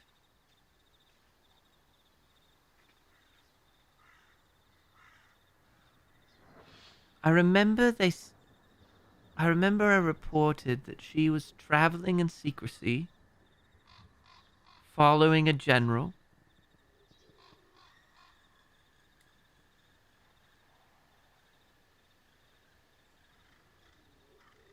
I can't remember anything more than that. Well, that's quite a lot to fantasize about. I'm sorry, it's like grasping at dreams that you've had, but you can't remember the details of. You just Like the moment you try to remember, they fade away. exactly, just snippets. It's frustrating. Wow. So you used to live a life named Ilena. How crazy. I think Irina suits you better. I appreciate that. I think I feel like Irina. But it's odd to have this sort of familiarity with names that are not your own. Or perhaps are? Whatever that means. Anyway, Guess I'm not sure if you're living a book with different chapters, or a series, or with different names.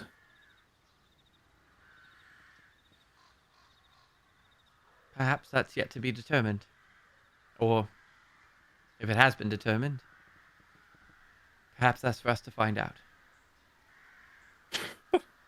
The midwife. Wow. All right.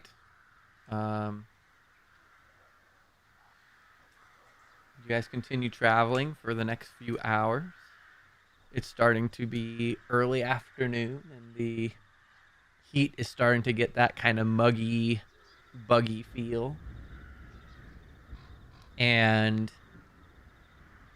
as you guys head into a deeper forested section of the path, which you know to be about halfway between Krezk and Vallaki itself, you start hearing up ahead what sounds like a woman's cry for help.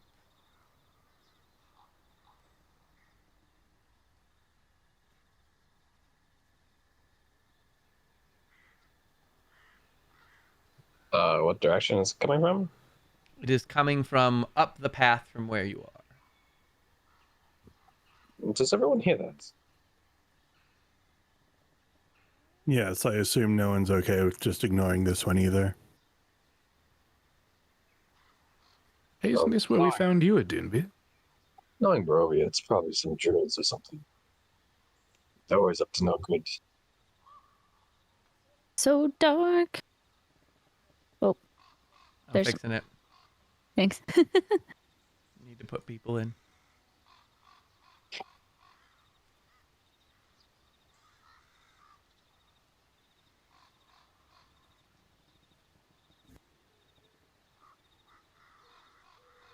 I don't know what Alistair you have, but this one has like my fucked up vision.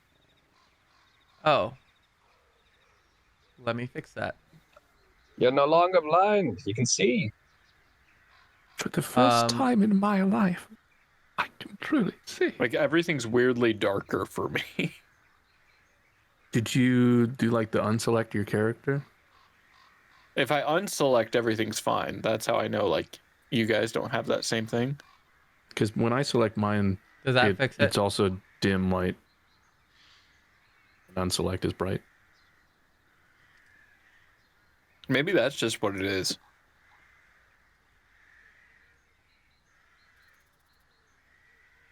Oh, it's because you have dark vision. Are you supposed to have dark vision? I have dark vision to 60 feet. Does that fix it? That might have fixed it. Yes.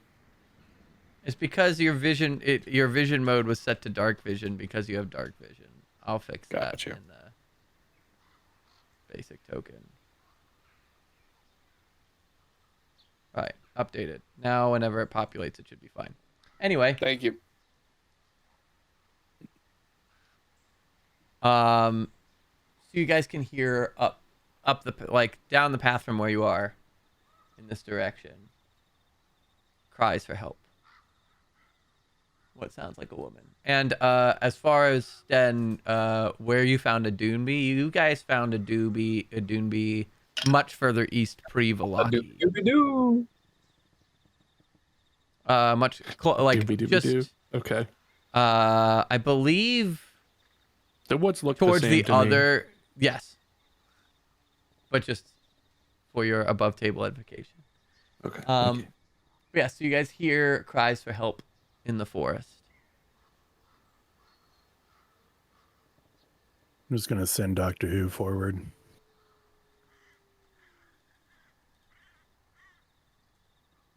All right, Doctor Who As well. is on the map. You're what? I'm just gonna walk forward ahead as well. All right. The voice is coming from over here. And you can see as you approach that there is a woman in what appears to be commoner clothes,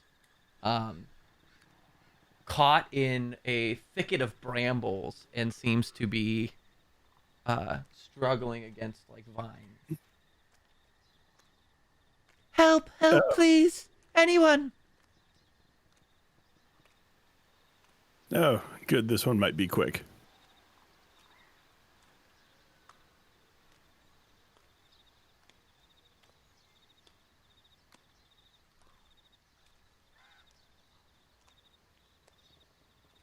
Hello, please help. What happened here? Help, Is it please. just I'm like stuck caught in in a this frame? thicket. I can't get out.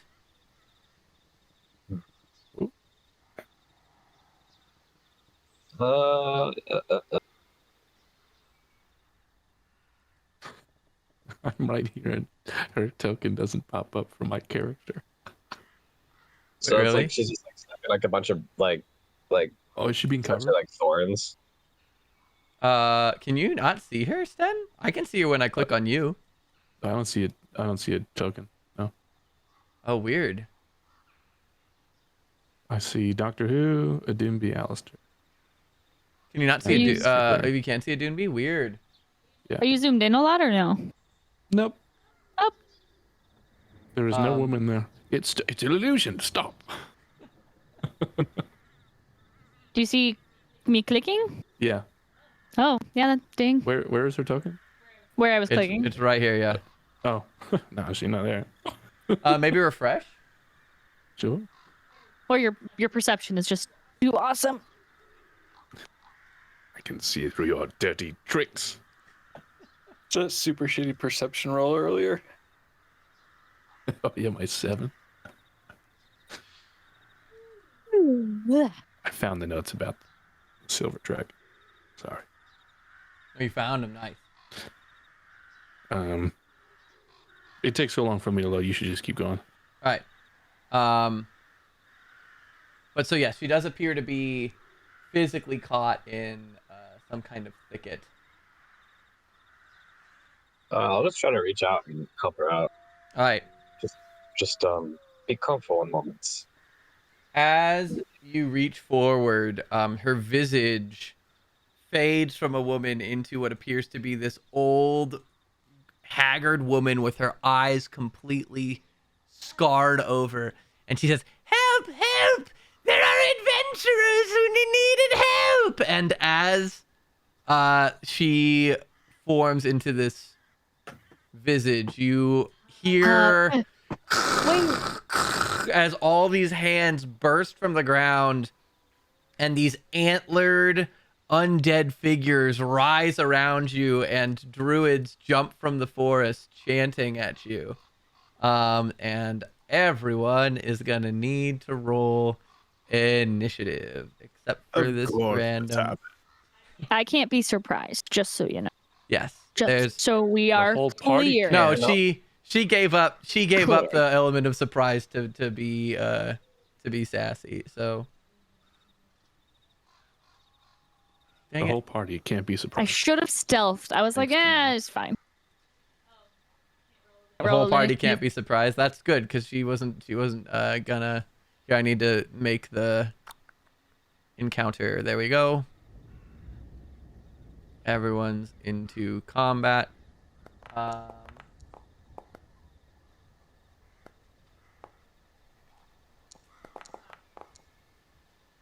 Back. Trying to get the music, but Sirenscape is slow. Dink. Oh, there are many. I was zoomed in and then I just started zooming out and I was like, no. Hey.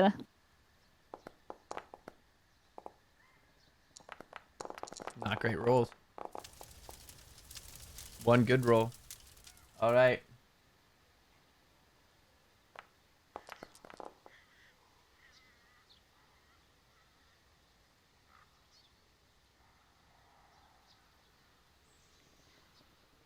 It's gonna start at some point. I clicked it. There it is. All right. Classic. Who does not have... Sten, what's your initiative? 23.12. 23.12, thank you. And then Alistair, 20.19. 20.19. Oh.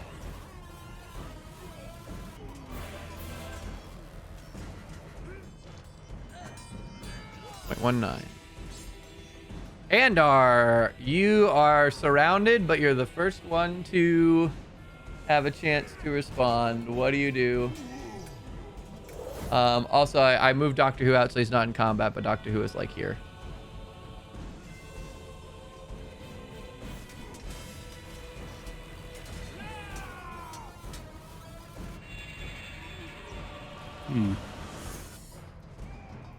I will cast Mage Armor on myself. Good move.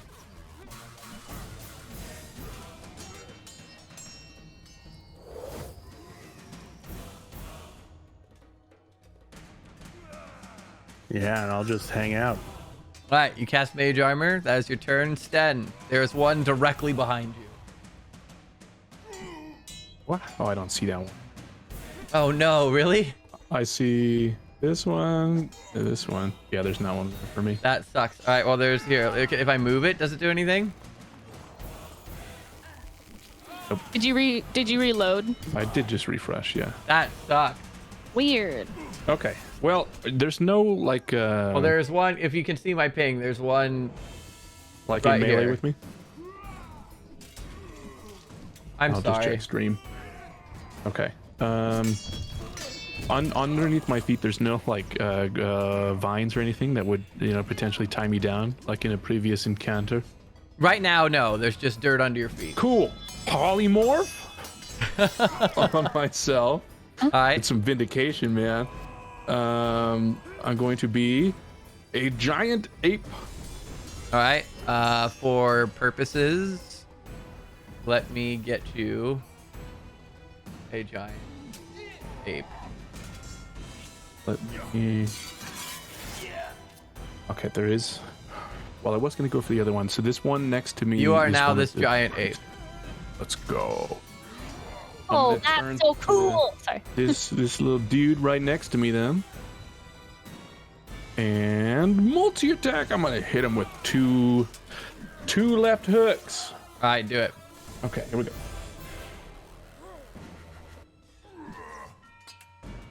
In 5, I plus 9. 27 on the first one, 14 on the second. To hit? Both hit. Yeah. Nice. 3d10.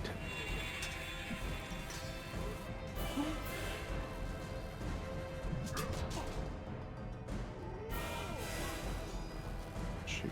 Sorry, I had these organized. I should know that. Okay. First one is. Dude, where are my d10s? Okay. And 14, 19 plus 6, 25. 25. 16, 26, 32 on the second. 32. You with two big fists. One slams down and knocks this undead antlered priest thing to the ground, and then the other fist comes, slams, and the bones just crumble under the fist. Wow. Oh yeah. That's it for me. Pretty All right. freaking sick. That brings us to Alistair. Okay, bonus action Hex on this person right here. All right. He is Hex. Will also be We'll just do cursed for that. concentrating. Then for my action for this turn, I'm going to reach out my hand and summon from that misty magic a heavy crossbow made of light. Cool. So I'm summoning a packed weapon, Cool. and that is my turn. All right. Which brings us to this priest in front of Andar, who is gonna saunter on up.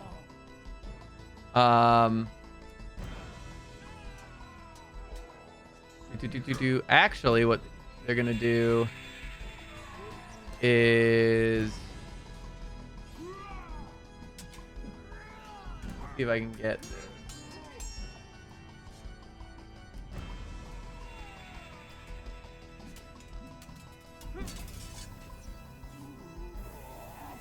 Okay.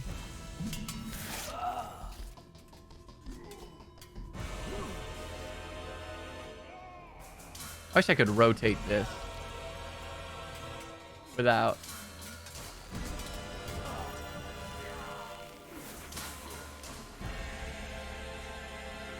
Oops. Ah, there was. I saw it. That's. Oh no, it's not gonna. All right. Well, never mind.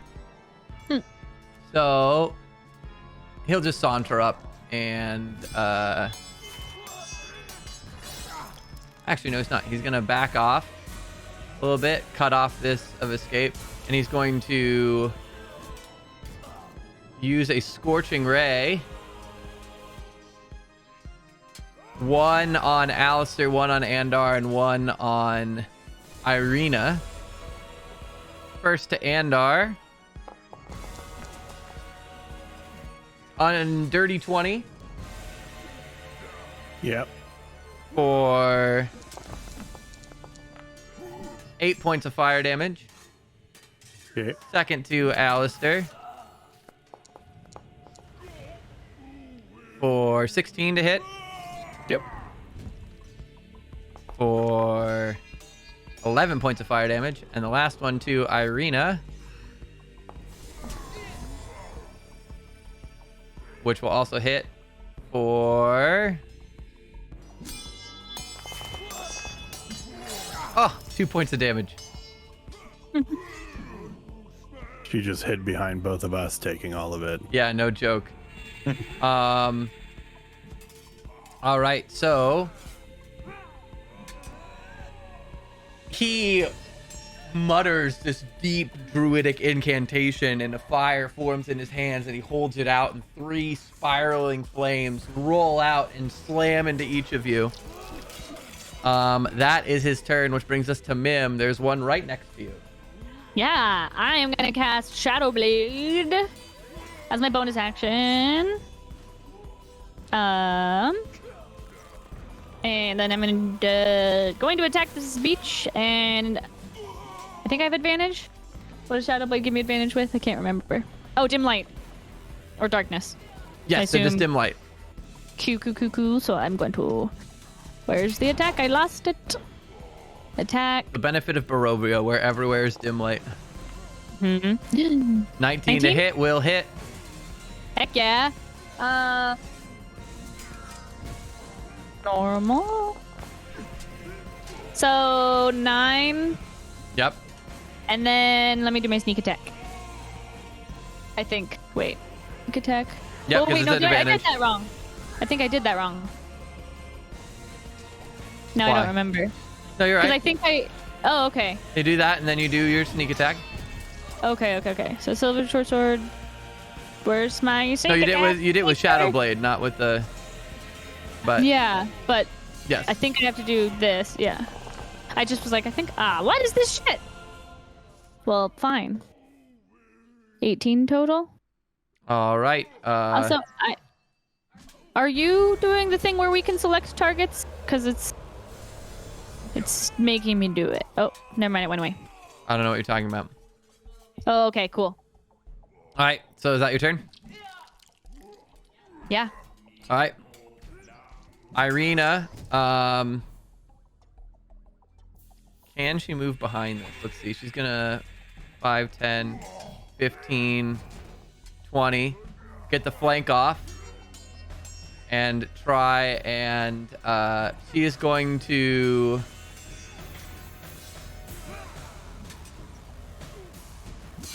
use coordinated strike to use both helpful and help the next person who attacks this particular priest, but also use the coordinated strike to get an extra 2d6 on this attack, which is an advantage for her. She is going to hit and do 10 points of damage plus 2d6 for 13 total damage to this priest. She dances behind and pulls out a rapier and stabs twice into the creature, who flinches at the blows, but is still standing, which brings us to this undead priest here, who is going to... Oh, actually, real quick, the one that just got hit, too, is going to use its reaction to cast Hellish Rebuke on Irina. Irene has to make a dex save.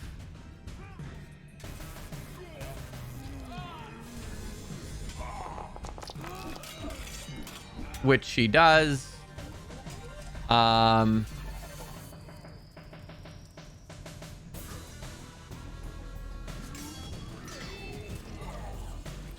And that means she's going to take half damage, which means she uses her evasion and takes no damage as flames burst up from the ground, and she manages to see it coming and completely sidestep out of the way, moving very fluidly now.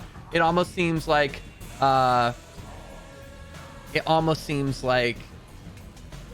she's more familiar with the blade than she used to be. Like, the memories of this training are coming back to her, and she's almost gliding across the battlefield. Now to this priest, who is also going to cast Scorching Ray. But seeing the Andar right in front of him and the others kind of tucked away in a corner, is going to lay all three into Andar. 14 to hit. 12 to hit. And 17 to hit. The 17 hits. All right. So 2 of the bolts come flying in and seem to glance off of this blurred kind of aura that has formed around Andar, but the third piles in and seems to break through, doing 12 points of fire damage. Which brings us to the priest in between Mim and Irina. If he moves at all, he provokes an attack of opportunity. 2 attacks of opportunity. Well, 1 depending on which direction he goes. Oh. So Irina used her reaction. Irina did use her reaction for evasion. That's true. So he is going to cast Blur on himself. And you watch as he mutters, and his figure blurs and distorts and seems to become hazy and hard to see. And he steps away, trying to run past. Irina will be unable to make attack of opportunity. Mim, you get to make an attack of opportunity, but it is at disadvantage due to Blur. Bleh. Okay. 5. Oh. Wait, it went away. Whoa. My thing froze, sorry. I don't know why that. My thing's not working really fast. Let me, You should be able to just, if you open up your character and you just hit, hit. Doing that. Well, I guess it's your Shadow Blade.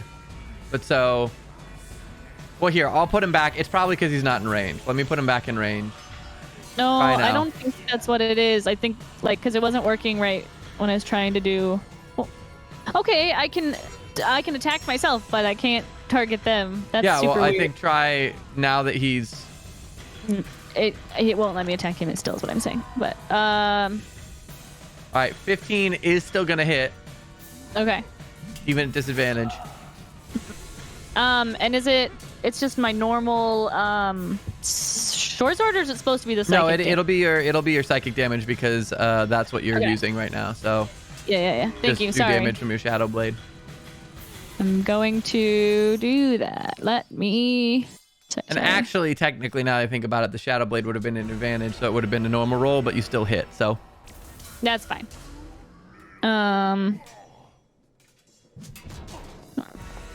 There we go. Wait. Oh nope. Ignore that. That was to attack. Nope. Okay. 11. All right. He turns to run. His figure's blurred. You manage to swipe the Shadow Blade through, and it cuts through the haze and makes connection, and the bones clatter to the ground before he can get away. Which brings us to this priest, who, seeing the giant ape. Oh wait, hold on. I messed up. I messed up. Hold on. Oh. I need to check two things for both of these ones that just died. Brr. This one's at. Oh shit. I forgot one thing. Yep.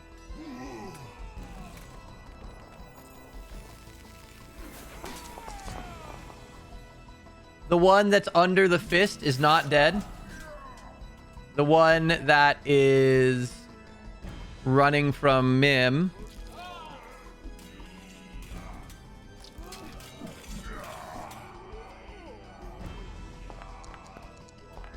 is dead. Haha. All right.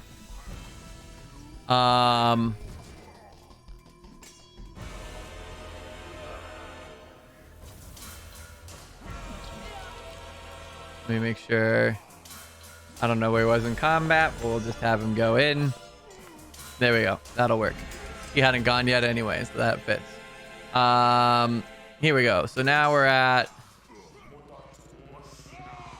this priest here, who's seeing the giant ape, is going to lay into it with Scorching Ray. Actually, no. What it's going to do is it's going to attempt to cast Slow on the party. 40-foot cube. Is that everyone? That is everyone. That's not even a full 40-foot cube. This one here is going to attempt to cast Slow. I need... the Slow is going to go on everyone in the party here. I need a wisdom saving throw from everyone. Hey. 19. 19, you are fine. 18. You're also fine. Do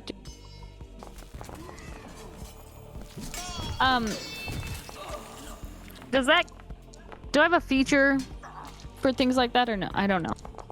I'm all not with it. I will Give me a check. Sorry. I mean,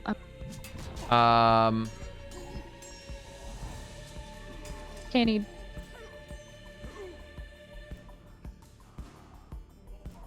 No, it doesn't look like you do. So, Oh. Mim and Irina both succumb to the Slow. Your movement is halved. You have a -2 penalty to AC and Dex saving throws, and you can no longer use reactions. Oh no! On your turn, you can either use an action or a bonus action, but not both. And you can only make one attack per turn. If you attempt to cast a spell, let me know, because that could also potentially fail, as you are literally, you start to feel sluggish and slow, and it feels like you're moving through molasses. Both Irina and Mim, both normally very nimble and fluid in their combat, seem to stretch and slow. The other 4 of you are not affected. Can we get status icons on those people? Both Yeah. the slowed and also the concentrating. This one is concentrating. Can you add concentrating to the 8? Yes, I can. In fact, here, let me see if I can assign this to you to be representative actor.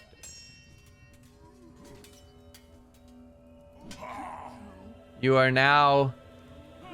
should now be able to move the ape. In theory. It looks like I can. Damn. All right. Well, then just let me know. Oh, no, it's a yes. It's a yes. Yeah. Oh, you can? Mm-hmm. Although the hit points are not right, but I'll keep track of them. That's true. It just, what's weird is it just adapted to your. Oh, those are my actual ones. Yes. Okay. I made it represent your actor, and then that made it your stats for some reason. So you'll have to adjust that. And then Irina is slowed. And Mim is slowed. And concentrating. Who's concentrating? Yeah. No, I'm not. Yes, you are, Blade. because My of Shadow Shadow Blade's Blade. not. No, it is not. Damn. Okay, Yeah. so do I have to roll a thing for that or no? No, because you haven't taken a hit yet. Oh, okay, so it's not damage. It's just slowed. Okay, thank you. Yes. All right, so that one's that one. Adun Beat, it's now your turn. All right, bear with me because my computer's a little bit slow, so it's hard for me to click on things. But I'm gonna cast bonus Svalich as a bonus action. Uh-huh. Real quick, if I do this, does it speed up computers at all? Does that help? Do what? Yes, noticeably for me. Okay, then I'm just gonna get rid of that. Possibly. Light. Yeah. It seems that it's the lighting effects that cause issues. So I'm just gonna Yeah, get I rid think of them. Foundry just has a lot of effects. I tried closing a bunch of stuff, but that definitely made it faster. I just have Cool. a crappy laptop. It's so the fact that- that, well, it's not just that. It's the fact that the people who make the modules that I use put a bunch of fancy, cool lighting effects, but they're always heavy. So Yeah.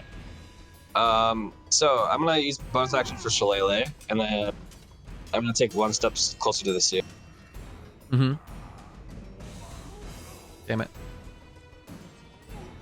Got it. And then I'm going to attack.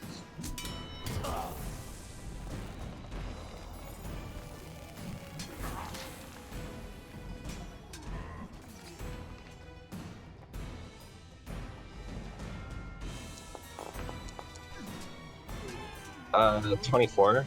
That'll hit. Oop.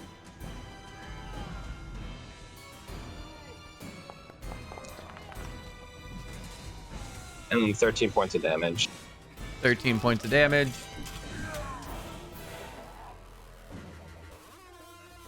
Yeah, go go ahead. ahead. All you. Okay. And like as he's attacking the seer, Ajumi will tell her, you know, I was thinking about attacking you on first sight. And next time I need to trust my intuition. And then we'll just bring the staff straight down onto her head while is she still stuck in the thicket?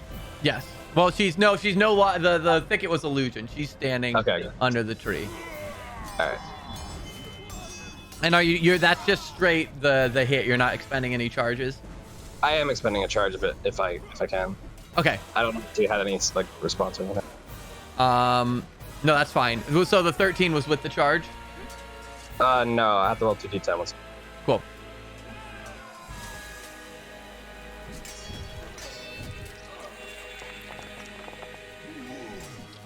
Cool. 28. Copy. She is still standing. Gotcha. That's my turn. I can't do anything else. Cool, which brings us to this druid over here, who is going to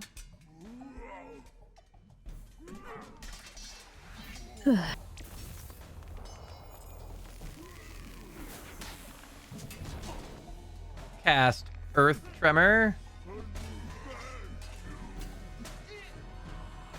Oh no, that's only a range of 10 feet. Never mind. Not gonna cast Earth Tremor. I wish it told me the ranges of stuff in like the drop down.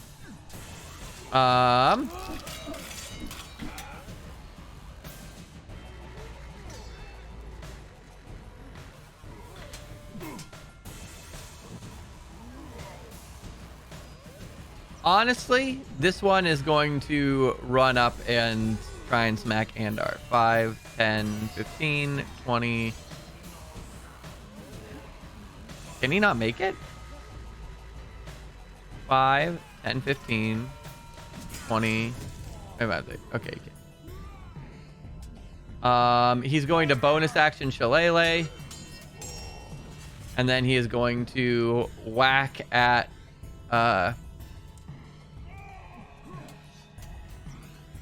Andar with the staff. Oh, sorry, that's not right. Ignore that. That'll be if he hits. So 21 to hit. That'll be 3 damage plus Shillelagh, which is... I'm gonna reaction cast shield. Cool. Nope, never mind. I'm not gonna do that at all. All right. Just kidding. So you take 13 points of bludgeoning damage as this glowing quarterstaff swings down and cracks through the mage armor onto your collarbone. That is his turn, which brings us to this priest that's right next to the ape. Who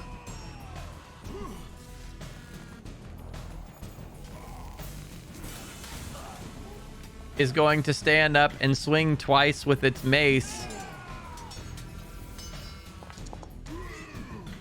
The first one's gonna miss.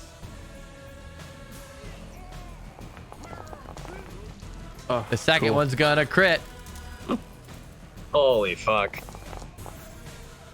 For a total of 10 damage to the ape. Let me roll my con save. 8 drops. Failed it by 1. Oh no. All right. So the ape vanishes and Sten reappears.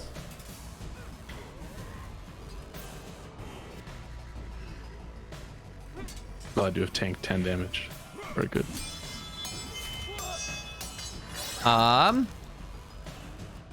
Which brings us to this boy down here. Ping. There we go.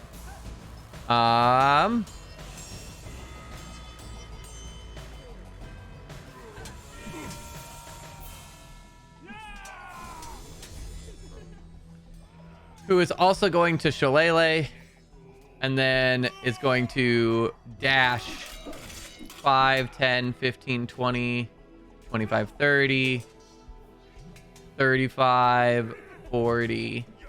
To position himself right between Alistair and Andar for swinging range. Which brings us to the Seer, who smiles at Adunbi and chuckles to herself before casting invisibility and vanishing from sight.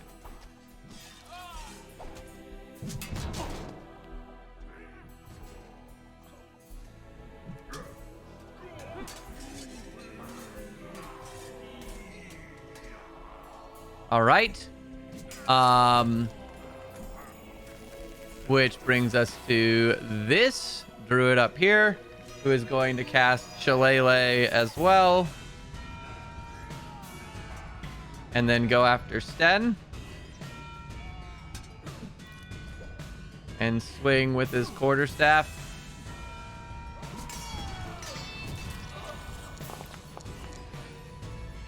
That is a 19 to hit. Hits.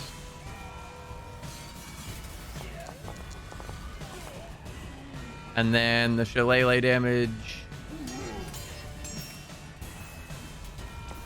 So you take a total of 11 damage.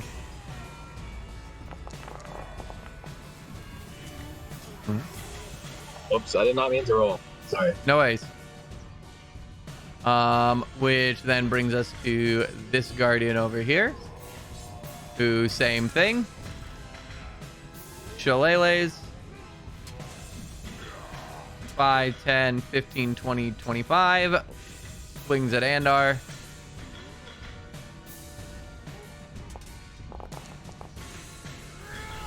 $16 to hit. Yeah.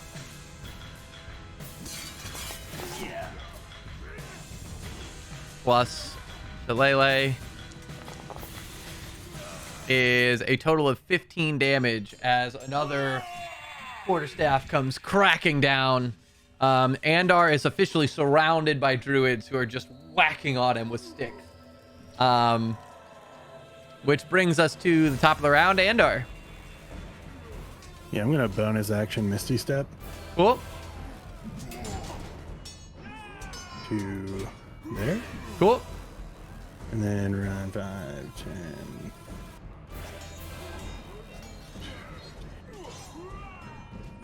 $25, 30. And then I'll just shoot a firebolt at this guy. Cool. So as these sticks are raining down on Andar, all of a sudden Andar's visage wisps away and the sticks land on nothing as Andar appears off outside of the circle of druids and backs off a little bit before slinging a fireball off of his wrist, or a firebolt off of his wrist down at this undead priest.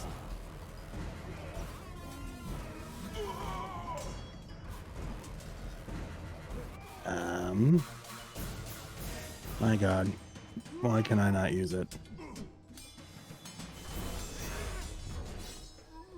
How does one target? I think here, try that. If you right click on a token, there's the little like thing that looks like a target. It seems like it must have been an update to the HUD system, I guess. Yeah, I don't like it. I'm sorry. Sometimes they update and do funny things. But yes, if you right click on a token, you can target that token.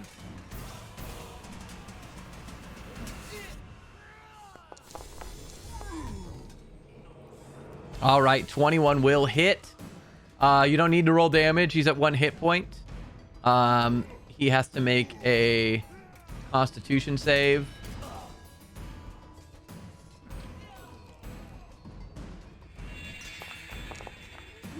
Actually, do roll me damage. I lied.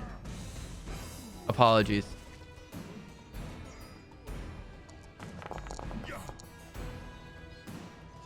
He fails, and his skeletal frame bursts into flame and collapses to the ground in cinders. Then it is your turn. Oh, I realized why you can't see things. You have a vision issue going on. Let me see if I can fix that. Well, I refreshed again. I can see this guy now. Here, it's because of... That should fix it.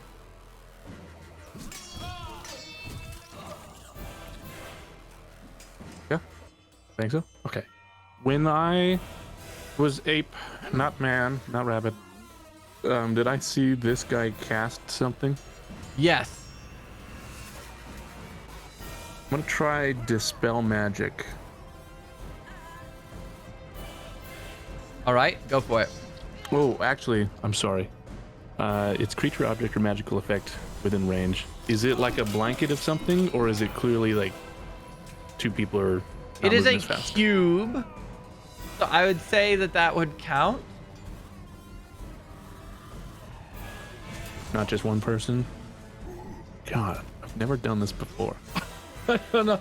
Would I have to target him to do it, or the effect that's happening on somebody else? Let's look it up. Spell magic on flow 5.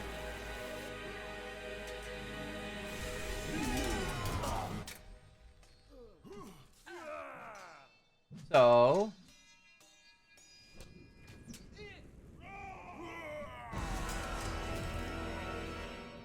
so you are targeting the spell area. It says, assuming the spell is successful and it dispels the effect of slow, the PC has a bonus action to make, and the PC cannot use it.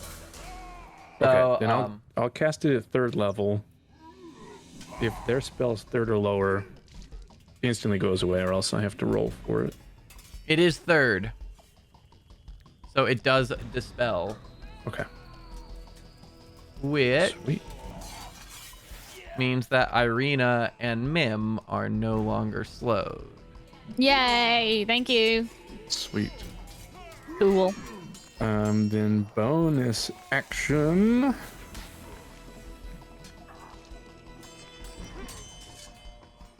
Bardic Inspiration. To Alistair. Hey, didn't get hit by those sticks. It'll be a D8, and then let me know what you use it for. Okay, that's it. I'm gonna give you the little blessed token to remind you of bardic inspiration. Which brings us to Alistair.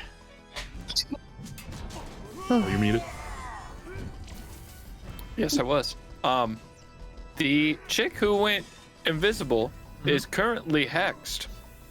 Has she left 90 feet of me? She is not. Okay. I know it's not Hunter's Mark, which is mean. You I can wanna still know sense what she's this bitch there. is. Okay. All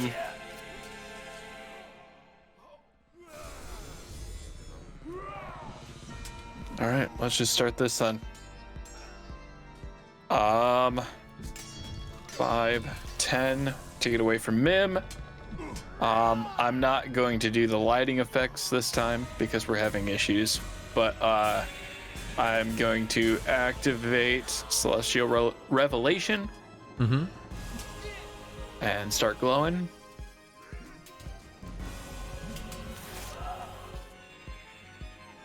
It's 10 feet, right? Yeah.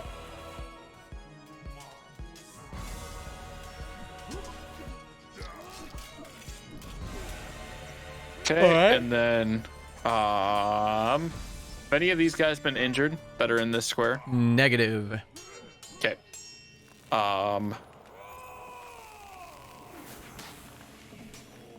Oh, I can't target because I'm there. We go. This guy right here. Got it. Gonna take a shot at him. I'm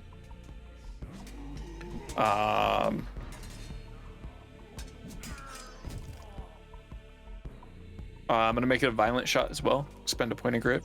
Cool. The dirty 20 to hit. That'll hit.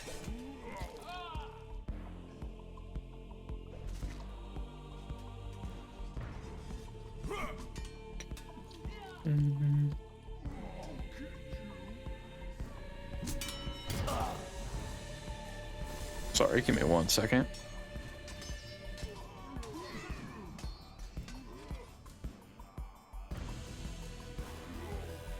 Team plus stuff.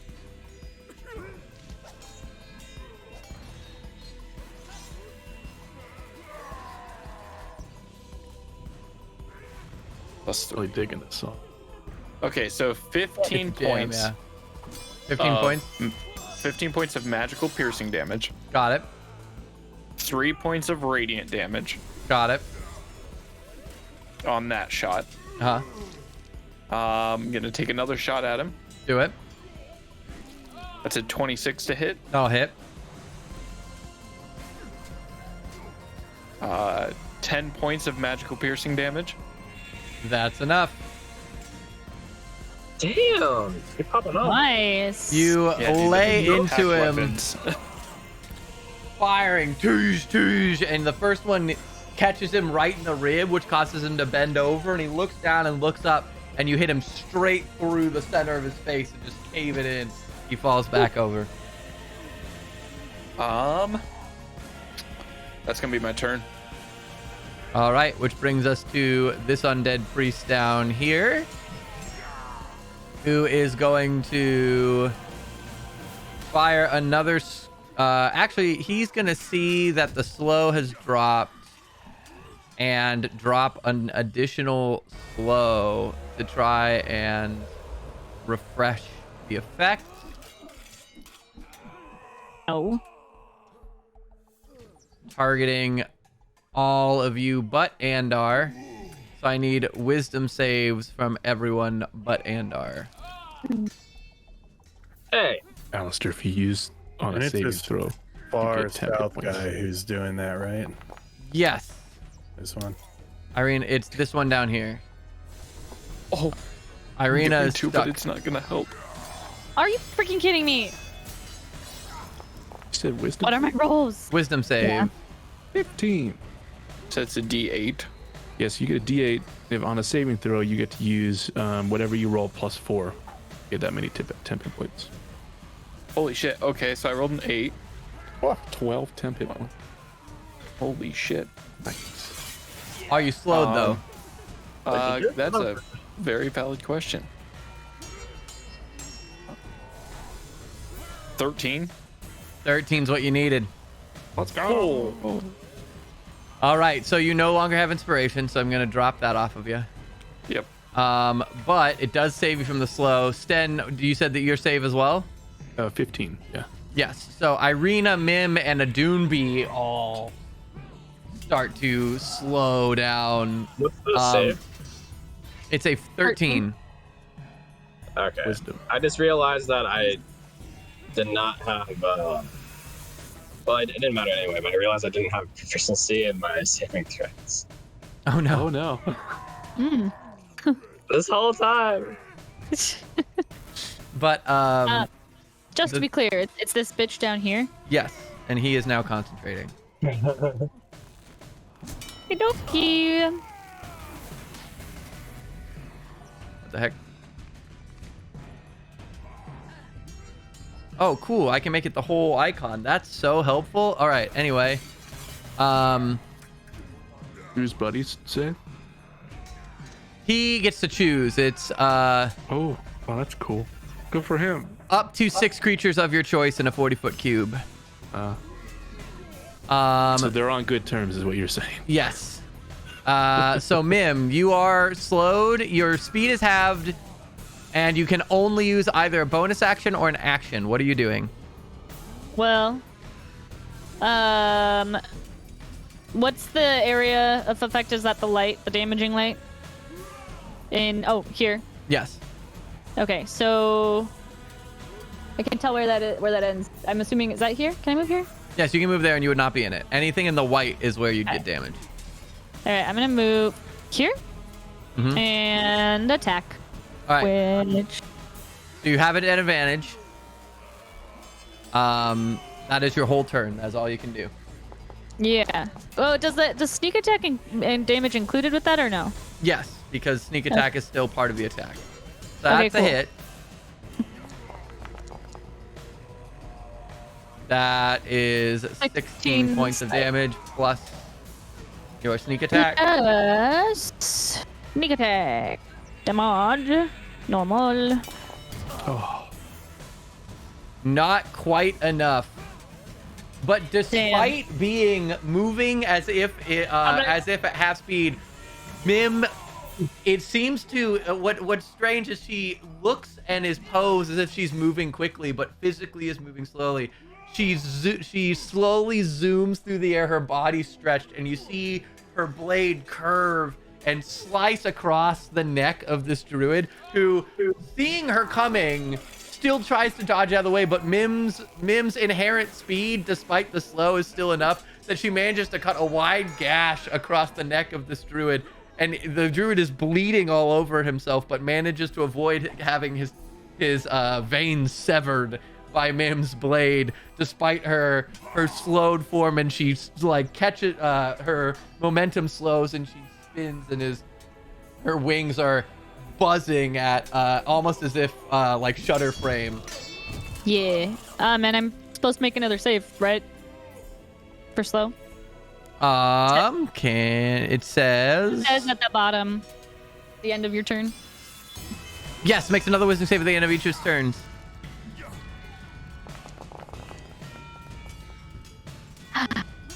That is enough. Whee! So Cool. she slowly spins, a smile creeps across her lips, and the shutter-framed wings begin to buzz faster, and she now is full speed. And a reaction.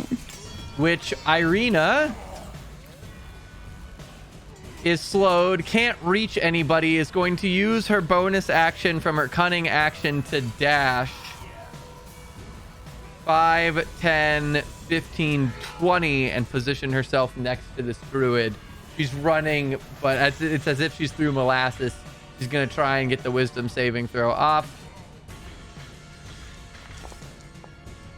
Does manage to shake the effect as well, leaving Adunbi as the only one currently slowed. Not a fan. This priest here is going to see Mim causing havoc and is going to fire a scorching ray entirely at her. That is very rude. 18 to hit. That does, yes. The second one will not hit. And the third one probably doesn't either.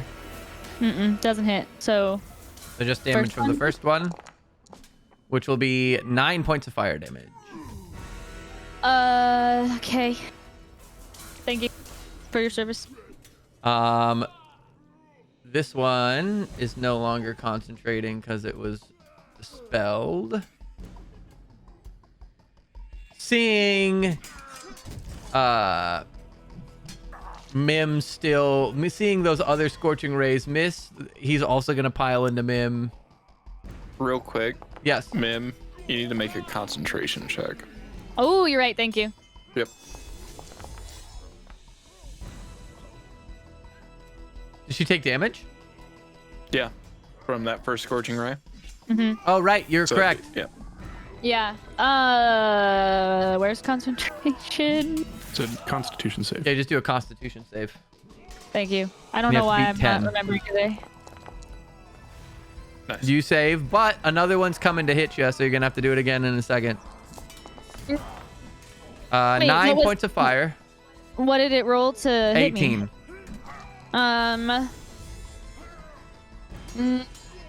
I want to use but no. Okay, that's fine. So 9 points 9 of fire points. damage and another Constitution save. Okay.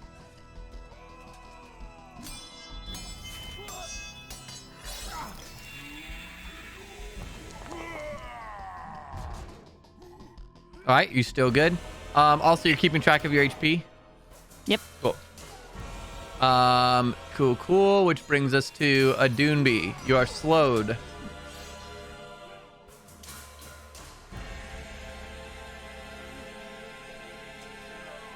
I forgot. I need to push. I have like half movement as well, right? Which one? I have half movement as well while slowed, right? Yes, you do. Half movement, -2 AC, and dex saves. And you can only use either an action or a bonus action.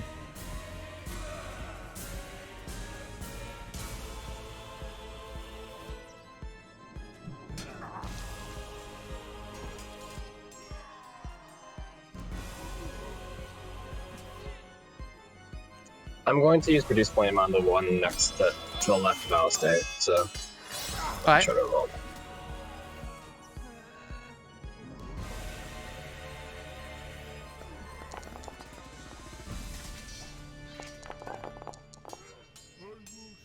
Nine damage.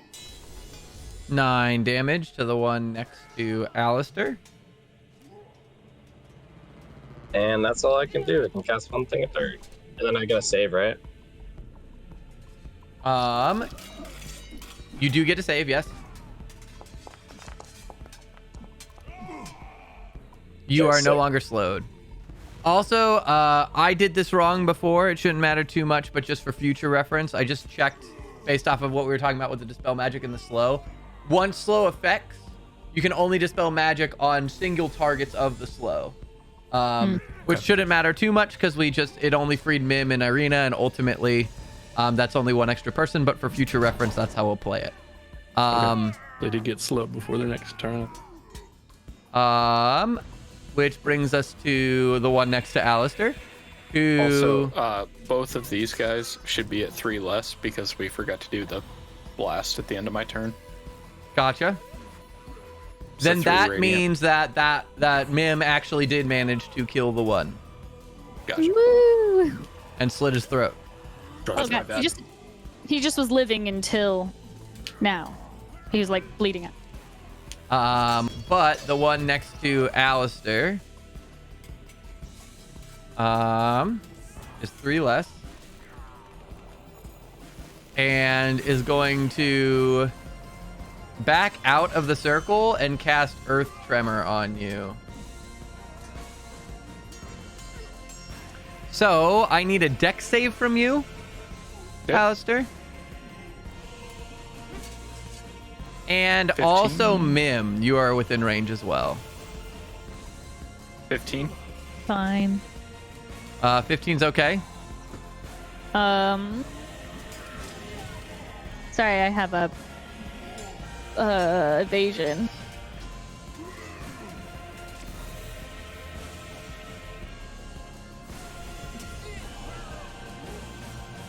Okay, sorry. I was reading that. A dex save, you said? Mm-hmm. Okay. Saving throw. 11. All right.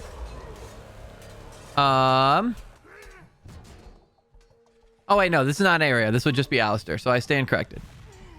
Cool. Good. Do. Sorry, Alistair.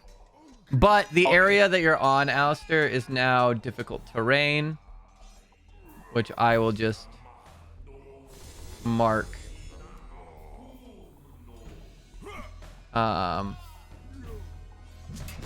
As this rectangle. Oh, that's not what I wanted.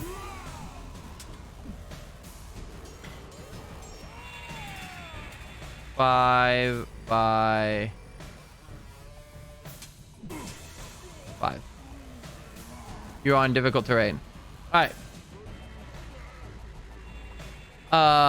Which brings us to the seer, who is currently invisible. Oh, I thought she was dead for some reason. I'll lose concentration when she dies, so we'll know Oh, okay. when she dies or leaves.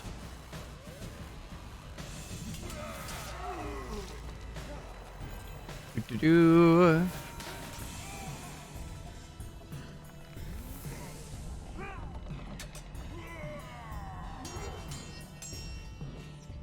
She is going to drop invisibility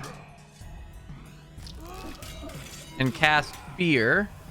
No. Oh, hold on. I need to rotate this. How do I rotate this?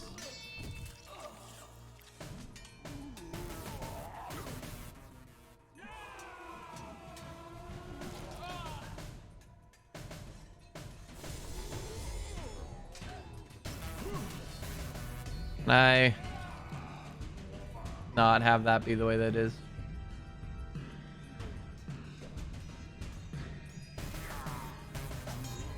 Screw that. I'm just gonna do it the other way.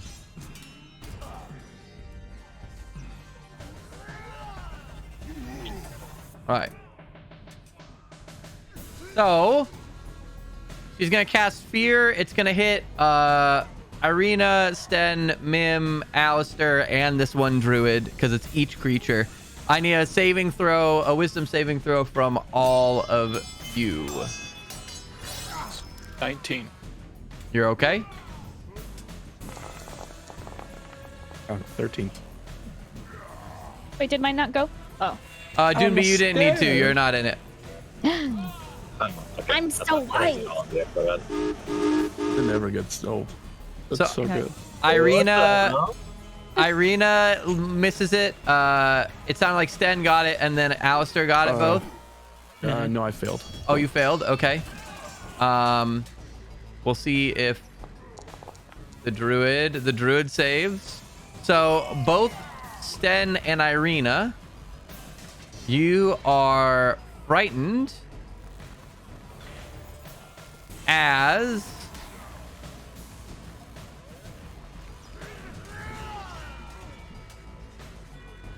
you see in front of you, Sten, everyone, all of your friends around you, stone carapaces begin to crawl up their bodies, and their faces begin to turn to plaster as if a Medusa's gaze. Irina, Irina starts screaming and looking around wildly. Both of you are frightened. You must take the dash action and move away from the seer, from the safest available route on each of your turns, unless there's nowhere to move. And you can't escape the effect until you break line of sight with the creature, at which point you get to make another saving throw. So that is your turns moving forward for now. Is fear concentration? It is, yes. Yep.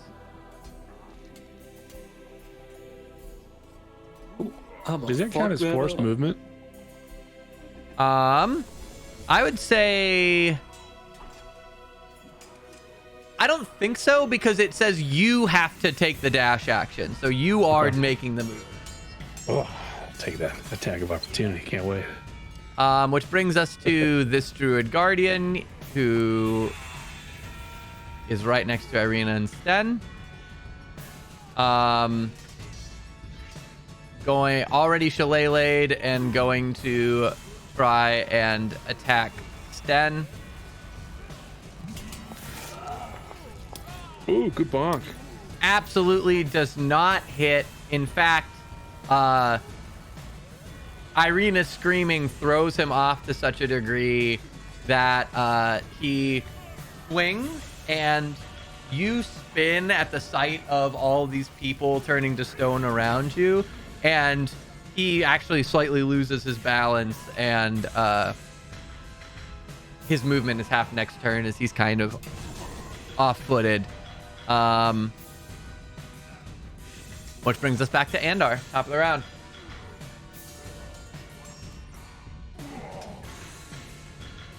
All right, I am going to cast Scorching Ray at 4th level and target all 5 of these guys. Got it. Well, the 4 on the left and then the Seer, so Yep. everyone except the top one. Let's do it.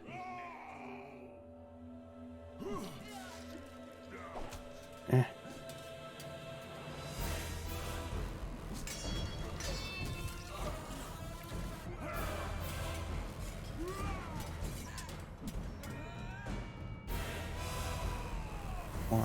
Why again? Oh my god.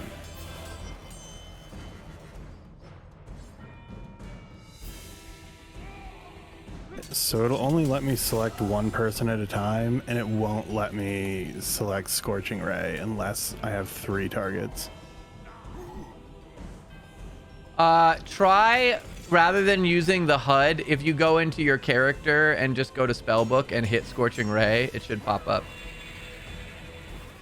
I'm sorry, I don't know what update I update all the modules every time we... Whoops. Hit the little dice on the left of it. The little roll. If you, there you go. Cool. All right, so starting with, I guess, this guy. Yep.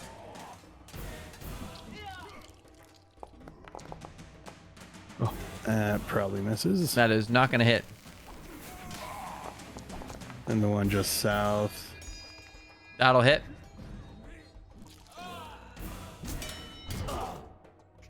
And I guess the Druid. That'll hit. And the farthest south, Undead. Yep.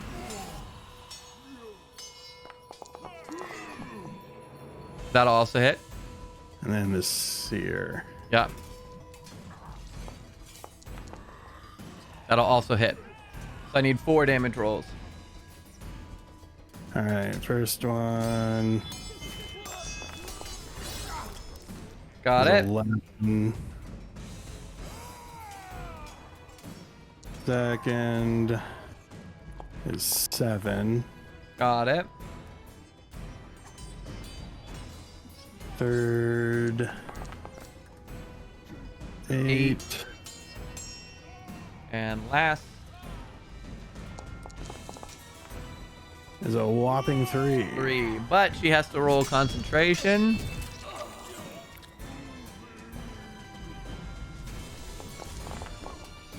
Which she keeps. All right. And then I am going to move right there. Cool. Sten, you must dash. Do I also get a bonus action? You do. It just says, I must use my action to dash. a creature must take the dash action and move away from you by the safest available route on each of its turns. I'm going to bonus action rabbit hop. Okay. So 15 feet doesn't provoke attack of opportunity. Got it. I go 5, 10, 15. Mm-hmm. And then My You do still have movement, line of sight. 5. Now I'm out. Mm-hmm. So do I have to dash? It does say you must take the dash action. So Oh, well, okay, so that'll end my turn, I guess, because I can't see her anymore, and then I'll Correct. do the save. Okay, let's do that. It's a wisdom save, right? it is a wisdom save, yes. Okay. Ooh, 5. Unfortunately, not going to do it. Yep. All right. So that brings us to Alistair. Moving out of this small little square that I'm on, does that double my movement for the next tile over? Yes. Or can I just move off of it? It does double your movement for the next tile over. That's fucking obnoxious. That's what it does. Stupid bitch. You can spend a minute moving rocks. That's true.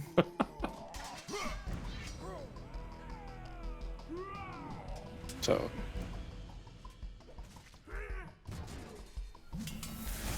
So I'd have 20 feet of movement basically off of that. Yes.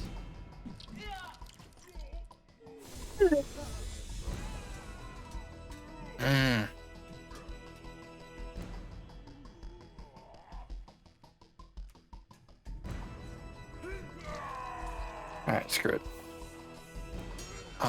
Where was that? Is Doctor Who up in the air or is he on the ground? He's way up in the air.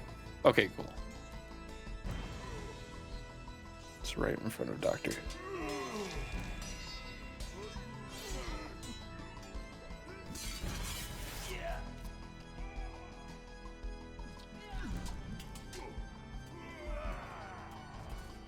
Whoop. I did not mean to do that. I'm breaking things. Okay. All right, from there, 2 shots at her. Yep. First one is a 13 to hit. All right. That'll hit. Okay. I'm gonna put a point of grit in it. Mm-hmm.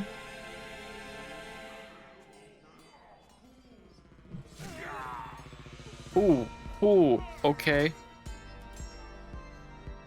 So that's 12 plus 10. Holy shit. 22 piercing magical. Plus 3 radiant. She's dead, Jim. Fuck yeah, she is. Which removes fear from both Sten and Irina. As they come to their senses. Then with that, because I didn't use a bonus action, did I? No. No, I was going to. Can I move Hex to this guy? Yes. Cool. So he is now hexed. Done. And he's also getting a shot to the face, so here it comes. 26 to hit. That'll hit.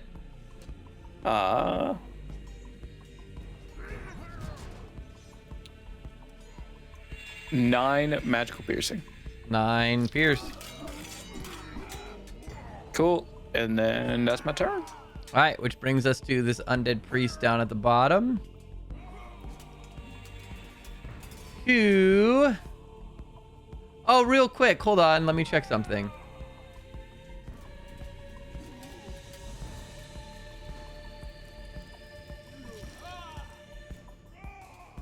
I need to check a measurement real quick.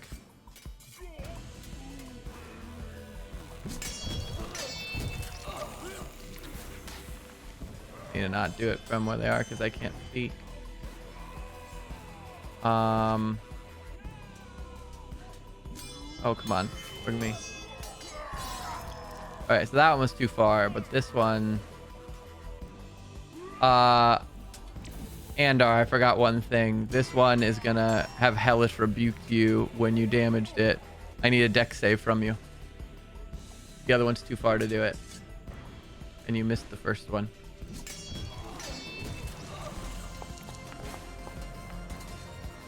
You take half damage. As a plume of flame rises up from the floor beneath you, you take 7 damage. All right. Now we come to this one at the bottom.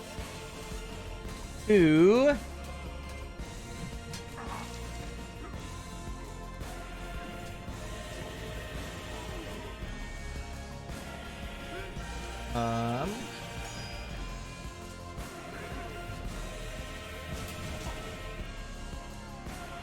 Is gonna turn and cast Burning Hand at a Doonbee. This is not a perfect template. It won't let me fucking rotate it. Whoa, fire! But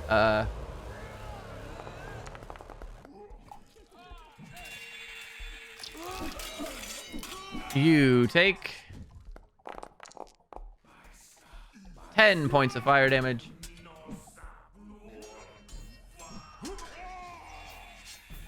That is its turn. Mim. Yay! I have so many choices, but I'm going to go. I'm gonna move up to that here and attack this beach. Where's okay?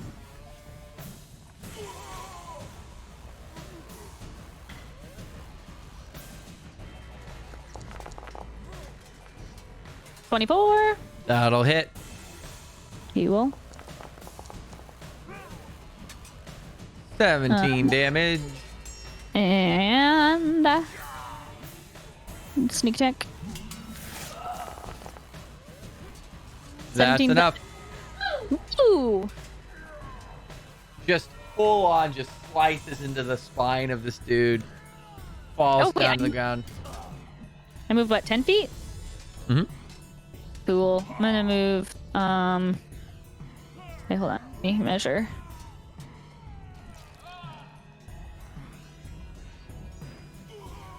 I'm gonna move down. Back down-ish. We're gonna go back where I was, which was here. Right. Okay. Which brings us to Irina, who no longer slowed. 5, 10, 15, 20 is going to cast, or not cast, use her coordinated strike.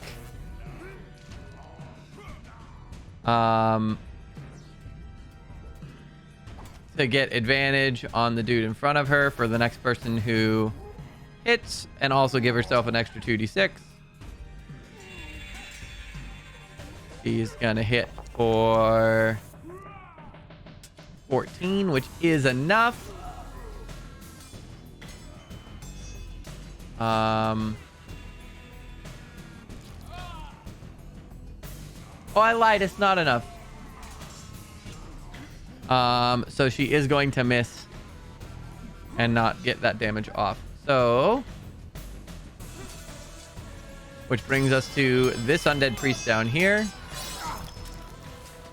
who is going to cast Scorching Ray once again. And 1 to Irina, 1 to Mim, 1 to a Doonbee. Irina's is going to miss. Mim's is going to miss. And a Doonbee's is going to hit, question mark? 22 to hit? Yeah, that is. For 9 points of fire damage. Which brings us to this undead priest, who, seeing the spell slinger up north, is going to Scorching Ray straight at him 3 times. I'm gonna reaction cast shield. All right, 10 doesn't hit. Does a 19 hit? No. And a 1 definitely doesn't hit. All right. Doesn't. Doonbee, it is your turn.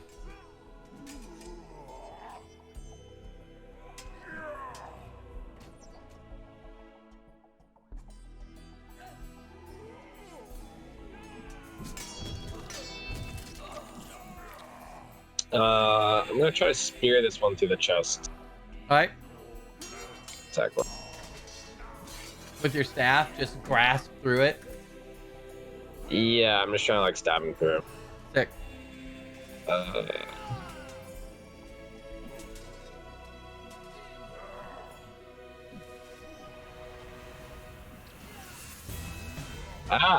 No. The HUD isn't working properly for some reason. Yeah, that's what it Yeah. seems to be the case. Really lame. Apologies. I think a lot of the people who make these modules are like independent developers. 5 plus, I believe 8, so 13 hit. That's exactly what you needed.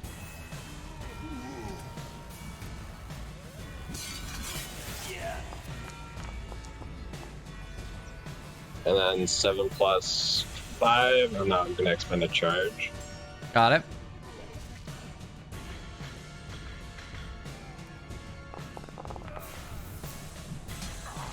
All right. So 30 points of damage. You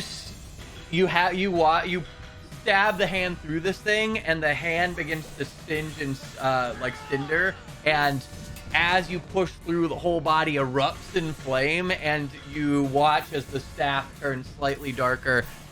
You get another charge back, and also at this point you get a second attack. Wait, what? Really? Wait, what the heck? I moved 10 feet, so 15. Make it to the next guy, I think. I think you might be able to make it to him, yeah.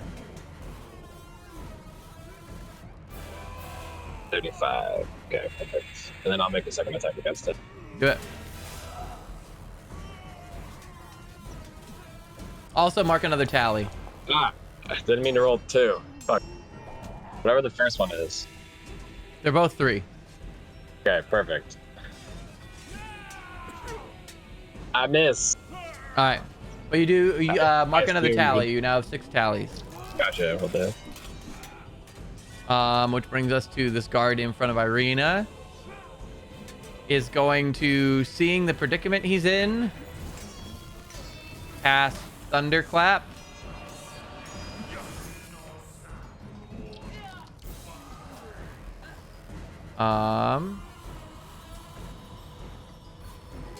Attempting to push Irina away.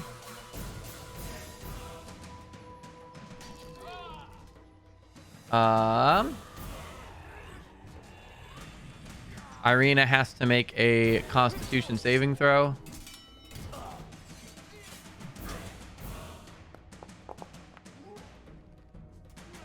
Which she does. The druid claps, and this booming, this thunderous sound erupts from him. Irina manages to brace herself against the onslaught and doesn't actually take any damage at all. Which brings us back to Andar. I will cast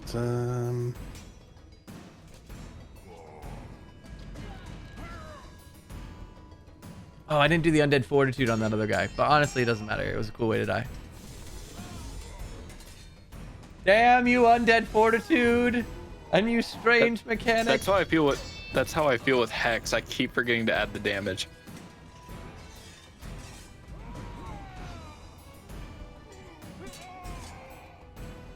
Yeah, I'll cast Scorching Ray at the 3 still there. Alright, do it.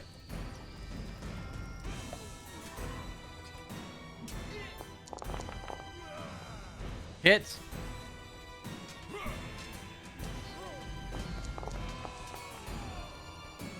Who's that one for? I was gonna go top, then the bottom, then the druid last. That'll hit. That was the right way to do it.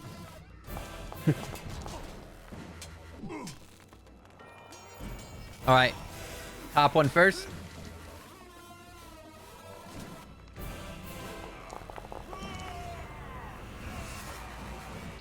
Got it. 8. Oops. Got it.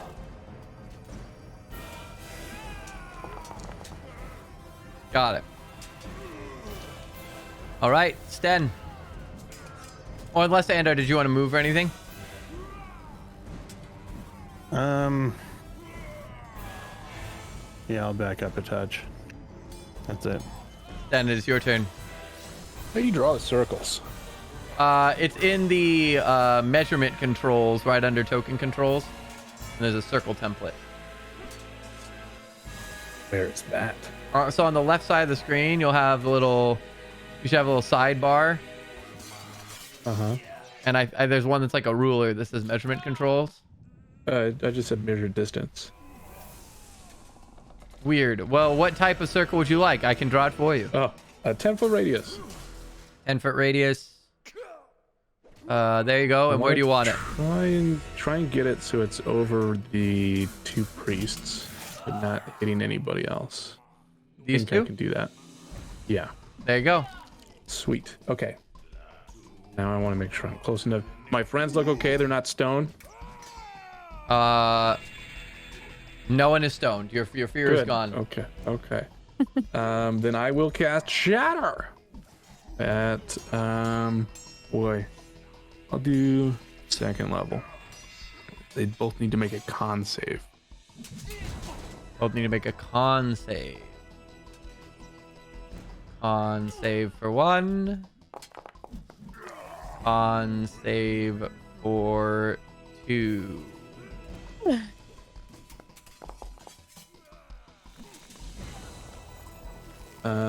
Okay. So one of them, are we rounding up or down? We've been rounding up, I believe.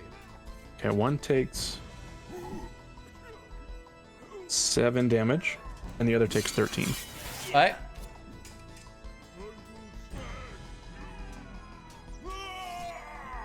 Seven damage and 13. 7 for the first one, right? If that's the one that saved, then yes. Yes. And 13 for the other one. Done. And what was that? Thunder damage. Oh, what was the spell? Shatter. Shatter. Let's go. All right, cool. Is that your turn? They're both not dead. Neither of them are dead. That's cool. Then Bardic Inspiration. Oh, hold on. I might have to move for this. Oh, 60 feet. Okay. Bardic Inspiration. Who's feeling lucky? A Duneby. Hey! You get a D8. You know Hey. how you use it. But There's so many. Sten emits this sound that seems to pierce ears and echoes in this area, and both the priests cover their ears in pain. And from the ringing, you hear, dude? All right, and then Alistair, it's your turn. Okay, bonus action, move Hex to this guy. That Got I it. promise I'm going to use this time. All right, I'm going to take a shot at him. Mm-hmm. Which is a 24 to hit. That's a hit. Okay. I'm going to expend a point of grit Mm-hmm. for a violent shot. Mm-hmm.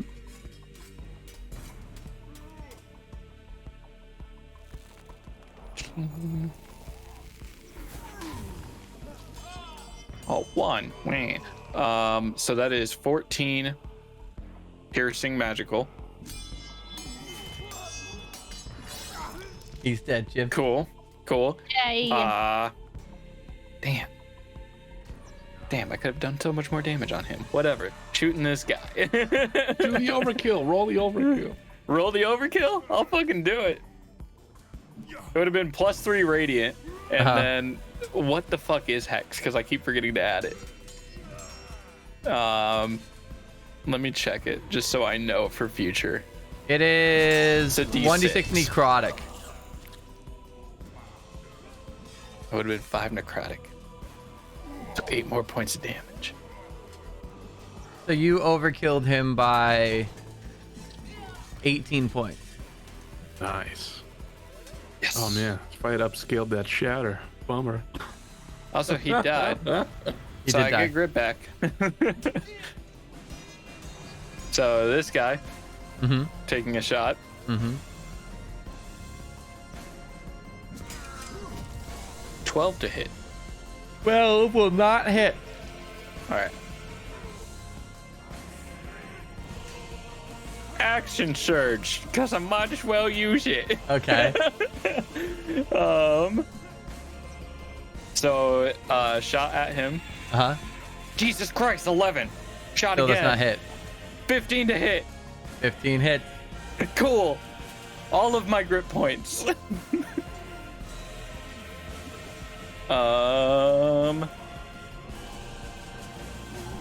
10 plus 6. So 16 magical piercing. Uh-huh.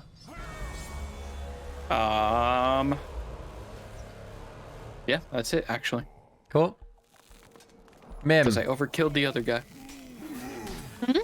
it's your turn. Another- My God. That how bad do each of them look? They're both rough. Cool. Cool. I'm gonna go over to the further one, I guess. If I could, like, actually move. There we go. And let's just kick his ass. Got it.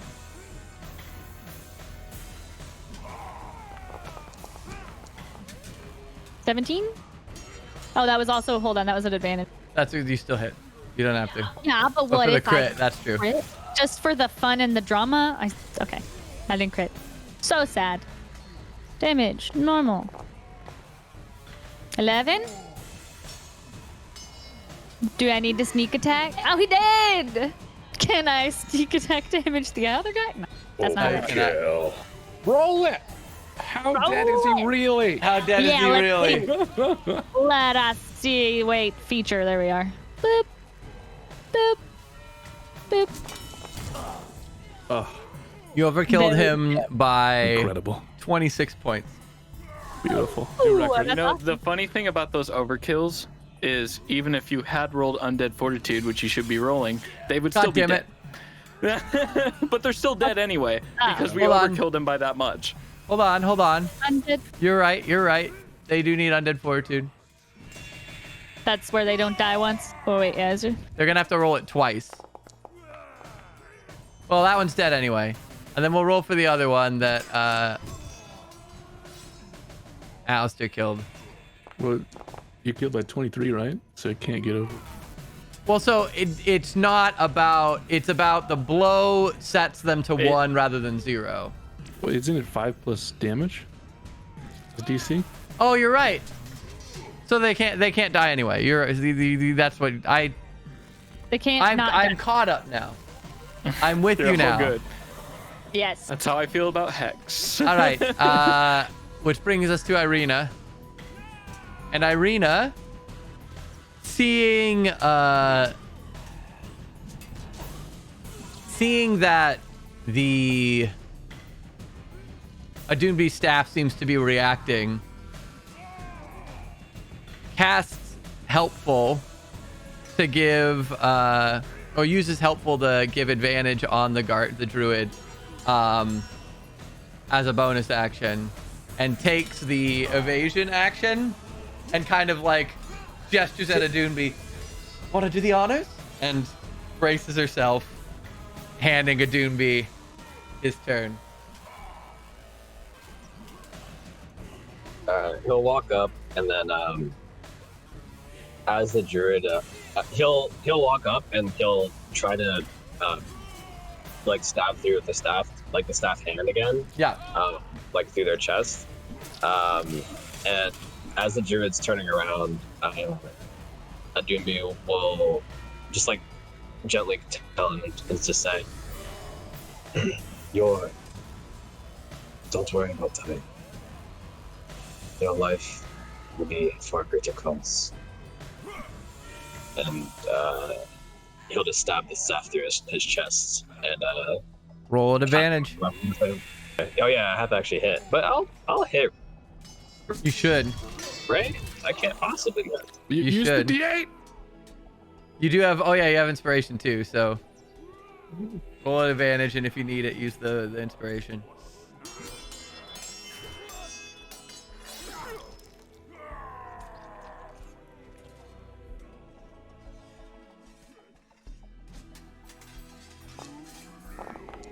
God damn it! I didn't mean to roll 2s. I meant to roll 2 That's amazing.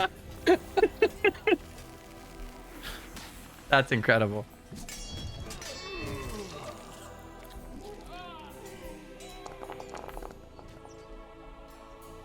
That should hit. 15 The plus D8 is whatever. more damage. And you can hit Irene if you want to with it. Because I don't know what you're adding, but yeah, no, you have to hit. That hits.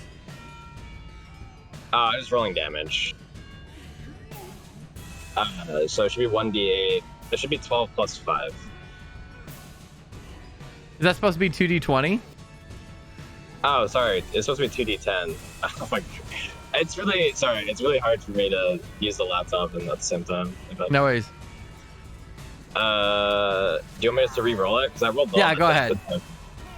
I rolled low on the 20s anyway, if that's... Well, I want to make sure that you actually have the chance to roll high. It should be accurate dice.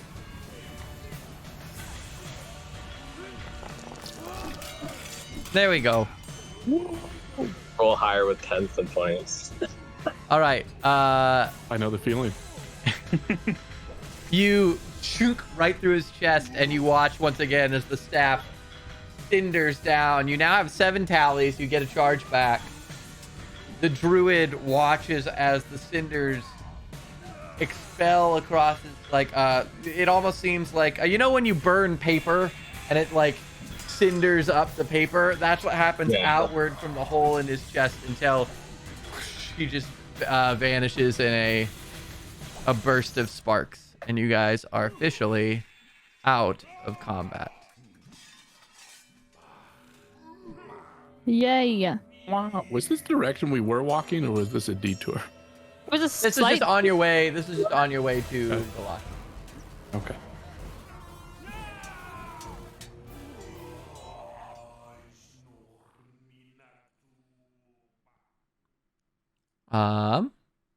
Yes, you're out of combat. No, You are victorious. this stuff really does come in handy.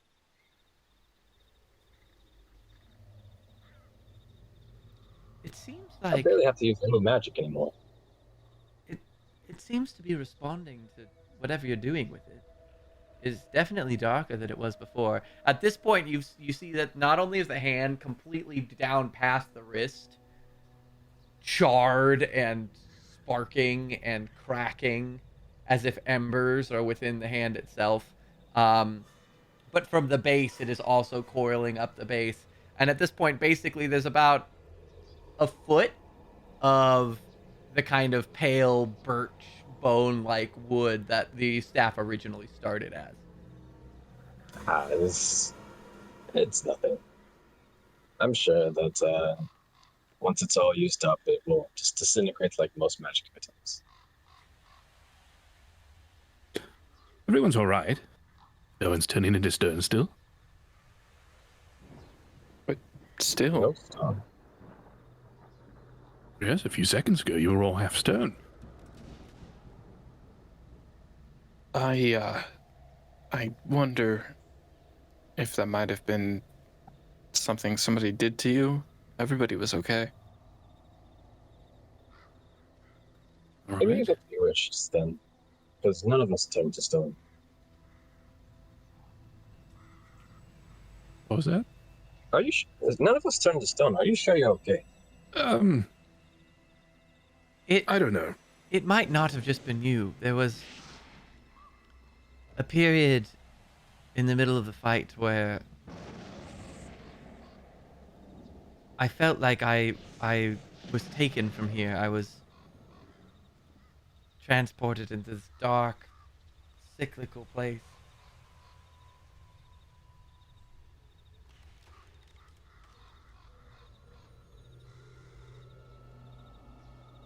But then I popped back and I was here, and things were as they were. Well, glad to hear everyone's all right.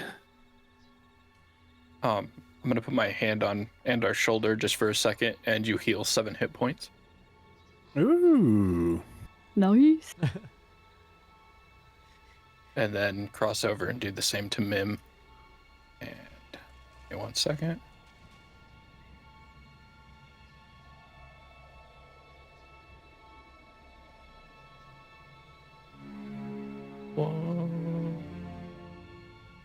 And here I thought that encounter would be threatening. What was I thinking? It was a little scary in a way. The slow thing was really annoying. I was afraid of that, but I'm glad I didn't. At first, I didn't realize that we could roll at the end of the turns. Then I looked it up, and it's like, oh, okay. Mim, you heal 10. Hey, oh, cool. Because you like her better? You don't know. Andar's not that nice. God damn.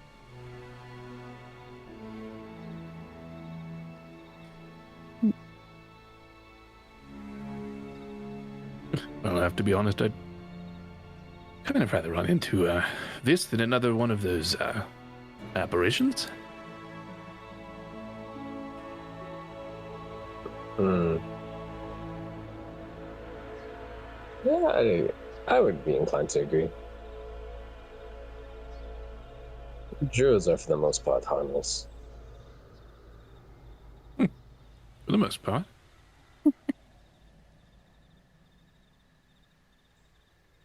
They're like an infestation, but as long as you're remotely capable, you shouldn't have too much of a problem.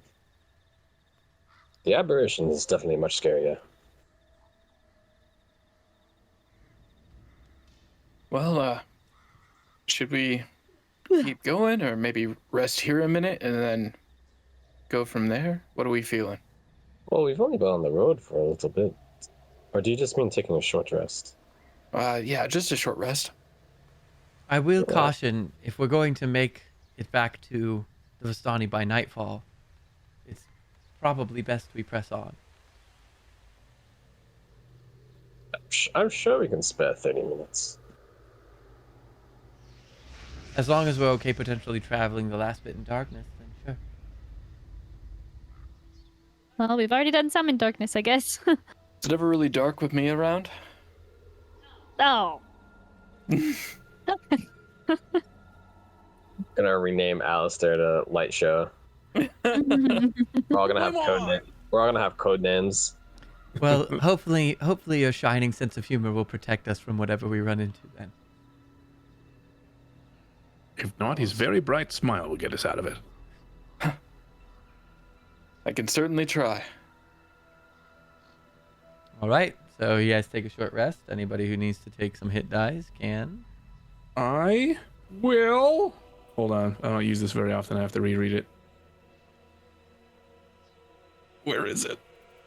Why can't I just search for my brain? Why isn't it in front of me? Help!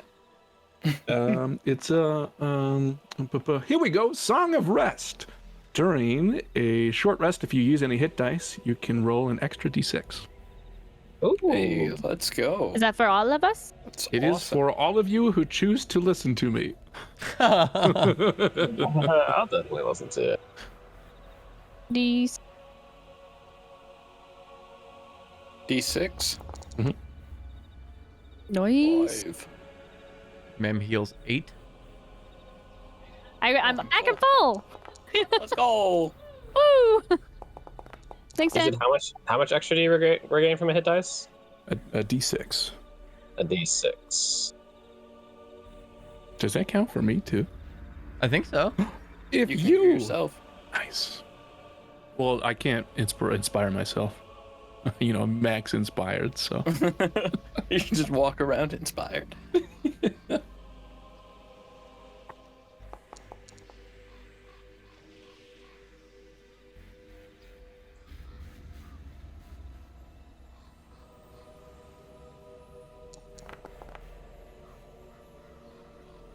Ta-da! It is funny just to see like everyone like one dice, 1 dice.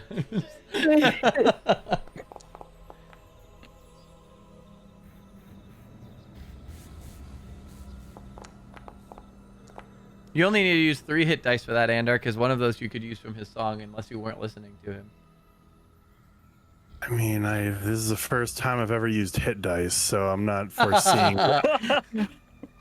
Fair enough. He's not listening. Fair enough. Fair enough. This one goes out to Enda. And actively is not listening to you. Trying to help you. Yeah. All right, so you guys rest up for a bit. You start heading back towards Vallaki. Trek for most of the rest of the afternoon and into the early evening. Is there anything that anyone wants to discuss along the way?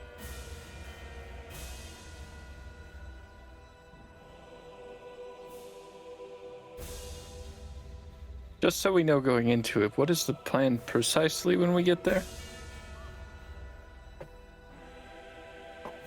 We get Kasimir and then turn right back down the road. Right? Yeah, No. He's still there. Also, are we camping out there overnight, being as it's already dark and the Vistani seem like pretty safe people? We've been able to trust them up till now. I'd say trust is a strong word. I think that's a fine plan. All right, just don't let me get in any more games with them, okay? That sounds like a plan. Do you think, because Mal asked us to ask about Madame Ava, check in on her.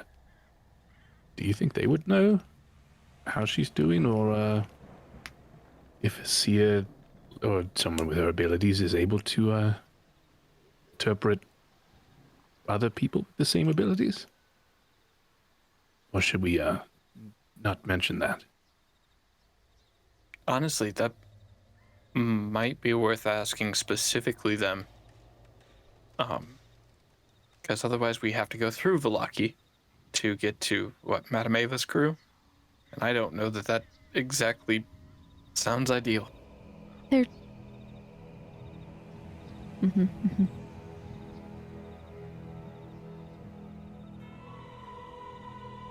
I found in my notes. This is what Andar read in the library. Huh. There are locking shadows into slabs of amber. It's the Paladin Order of the Silver Dragon. Oh my god. Written just like that. Mm-hmm. And then another story. 3 ancient fanes that crafted Barovia. The Weaver, the Seeker, and the Huntress. And there's little sparkles next to that one.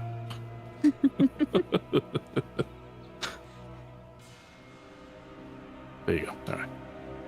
All right.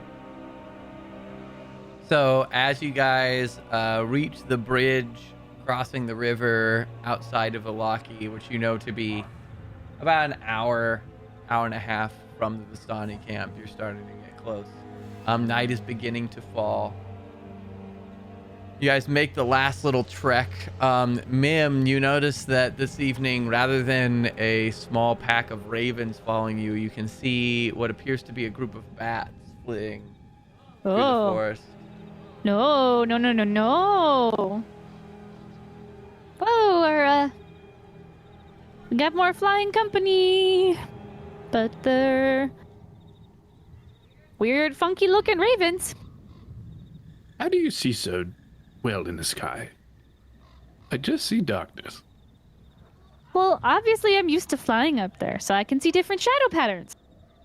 Duh. I don't know. A shadow at night is lost on me. As you guys round the final path up to the Vistani Camp, you start to see it on the horizon.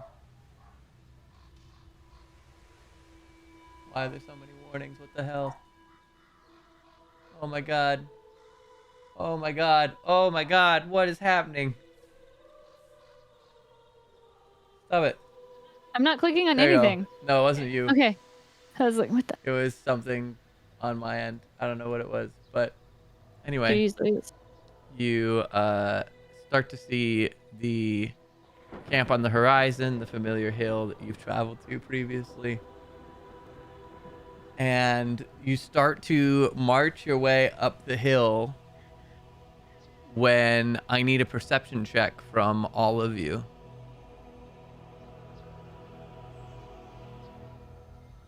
Oh, Are you flipping kidding me? So perceptive, but I'm just super distracted by the bats. Ends of 15, 17, 9, and then Alistair, what are you? 23 natural 20. All right. So Adunbi and Alistair, you're walking up to the hill, and suddenly off in the woods, just off of the camp, you hear what sounds like a familiar growl, a deep, guttural, cat-like, large animal noise, and you hear a whisper, "Sick 'em." And that's where we'll leave it for today. Oh, Oh. my God. Brictavio the ruffian. Sick 'em, boys. What the Me hell? and Sten turn on our Fuck party. this asshole, dude. I really don't like this guy. Wait, well, he's what's not not to useful to like? us anymore, right? So we could kill him? It Oh, could I'm be going to kill anyone him. with a cat. It could be anybody with a cat. I just Mm-hmm. like the alliteration. It's actually fucking what's her face's daughter, What's her face's dog? Oh, it's Fiona Walker's daughter. Oh my god. Oh man. Also, I don't know if you guys saw, but in chat we have a Bronfin Brenner who's a fan of the series and has taken inspiration from our campaign. So that's pretty cool. Hey, Sick. welcome. Amazing. New best friend. Charchu, no one died today but a bunch of druids that tried to get in their way. And almost a random villager named Alec. Alec? Alec. Okay. Yeah, Alec. Oh man, that's funny. Hey, do you think with the undead, whatever they were, what happens?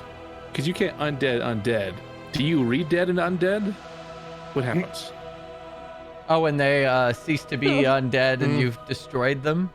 Yeah. I think the magic force keeping them undead leaves them and they once again dead. Because they're technically a summon, right? Like an earth elemental. You can't Depending. revive an earth elemental. So does that make them re-dead? It makes them re-dead. Okay. Because you die and you have to be dead to become undead, and then if you kill an undead, they once again become dead. And some The undead famous can, prerequisite. Yeah. some undead can, in fact, once again become undead after being dead again. But I totally got that, yeah. Mm-hmm. But you can't re-dead an undead. Obviously. yeah, you can Wait, you constantly can- re-dead them. You just can't always. You can't constantly re-undead would that them. be undeading them then instead of re-deading them?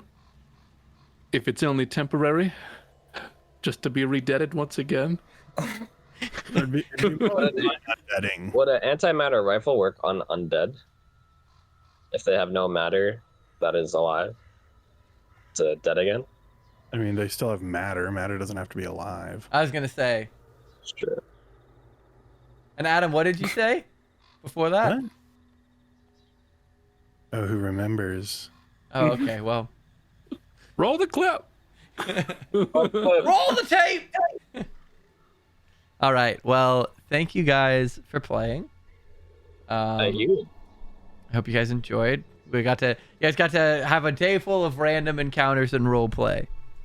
Yeah, We met the stupidest people in town. Or one of them. We met one And of wasted them. all of Sten's spell slots. Hey, man. I would have done more. Literally, this is how this random encounter reads.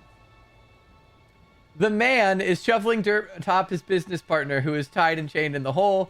He thinks that Alec is a vampire and can only think to bury him alive. They are the inhabitants of whatever town the party is closest to. A lone wild wolf attacked and killed several of the pair's pigs one night. Alec discovered them slaughtered while heading to an outhouse in the middle of the night. Covered in blood, he ran to Mikhail's house and woke him. Shocked, Mikhail received the ranting Alec into his house. Alec was distraught, and Mikhail, who was a paranoid person, immediately thought that Alec had been bitten by Strahd, hence the blood, and that Mikhail had been tricked into inviting the vampire into his house. Fearing for his life, Mikhail swung at Alec's head with a heavy cast iron pan, knocking him unconscious. Delirious, he then tied the knocked out man tightly with ropes and chain, dragged him behind his horse, and brought Alec out into the woods with the shovel. He labored in the night digging a hole and shoved Alec into it. As the PCs approach, Mikhail is just covering up his unconscious form, and if the PCs cannot rescue Alec in a reasonable amount of time, he will perish. That kind of insinuates that he sleeps with a pan next to him. Well, it's just his house, Well, right? To be I fair, think he like knocked and then he let him Yeah, in. because he woke him and he invited him into his house. also in Krezk, we Oh, saw okay. a bed in the fucking kitchen.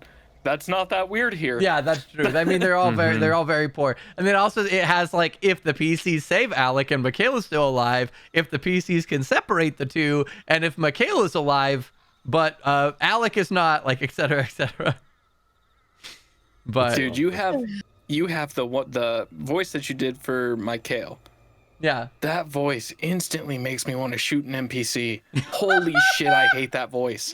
you don't like the dumb NPC voice. No, You don't like the commoner voice. Have you watched Legend? I have not watched Legend. You know, God, what's that actor? Have you watched Peaky Blinders? I know of Peaky Blinders, but I've seen a You little know, bit. you know that I think Tom Hardy as in a movie called Legend, where he's both of the main characters. They're both twins.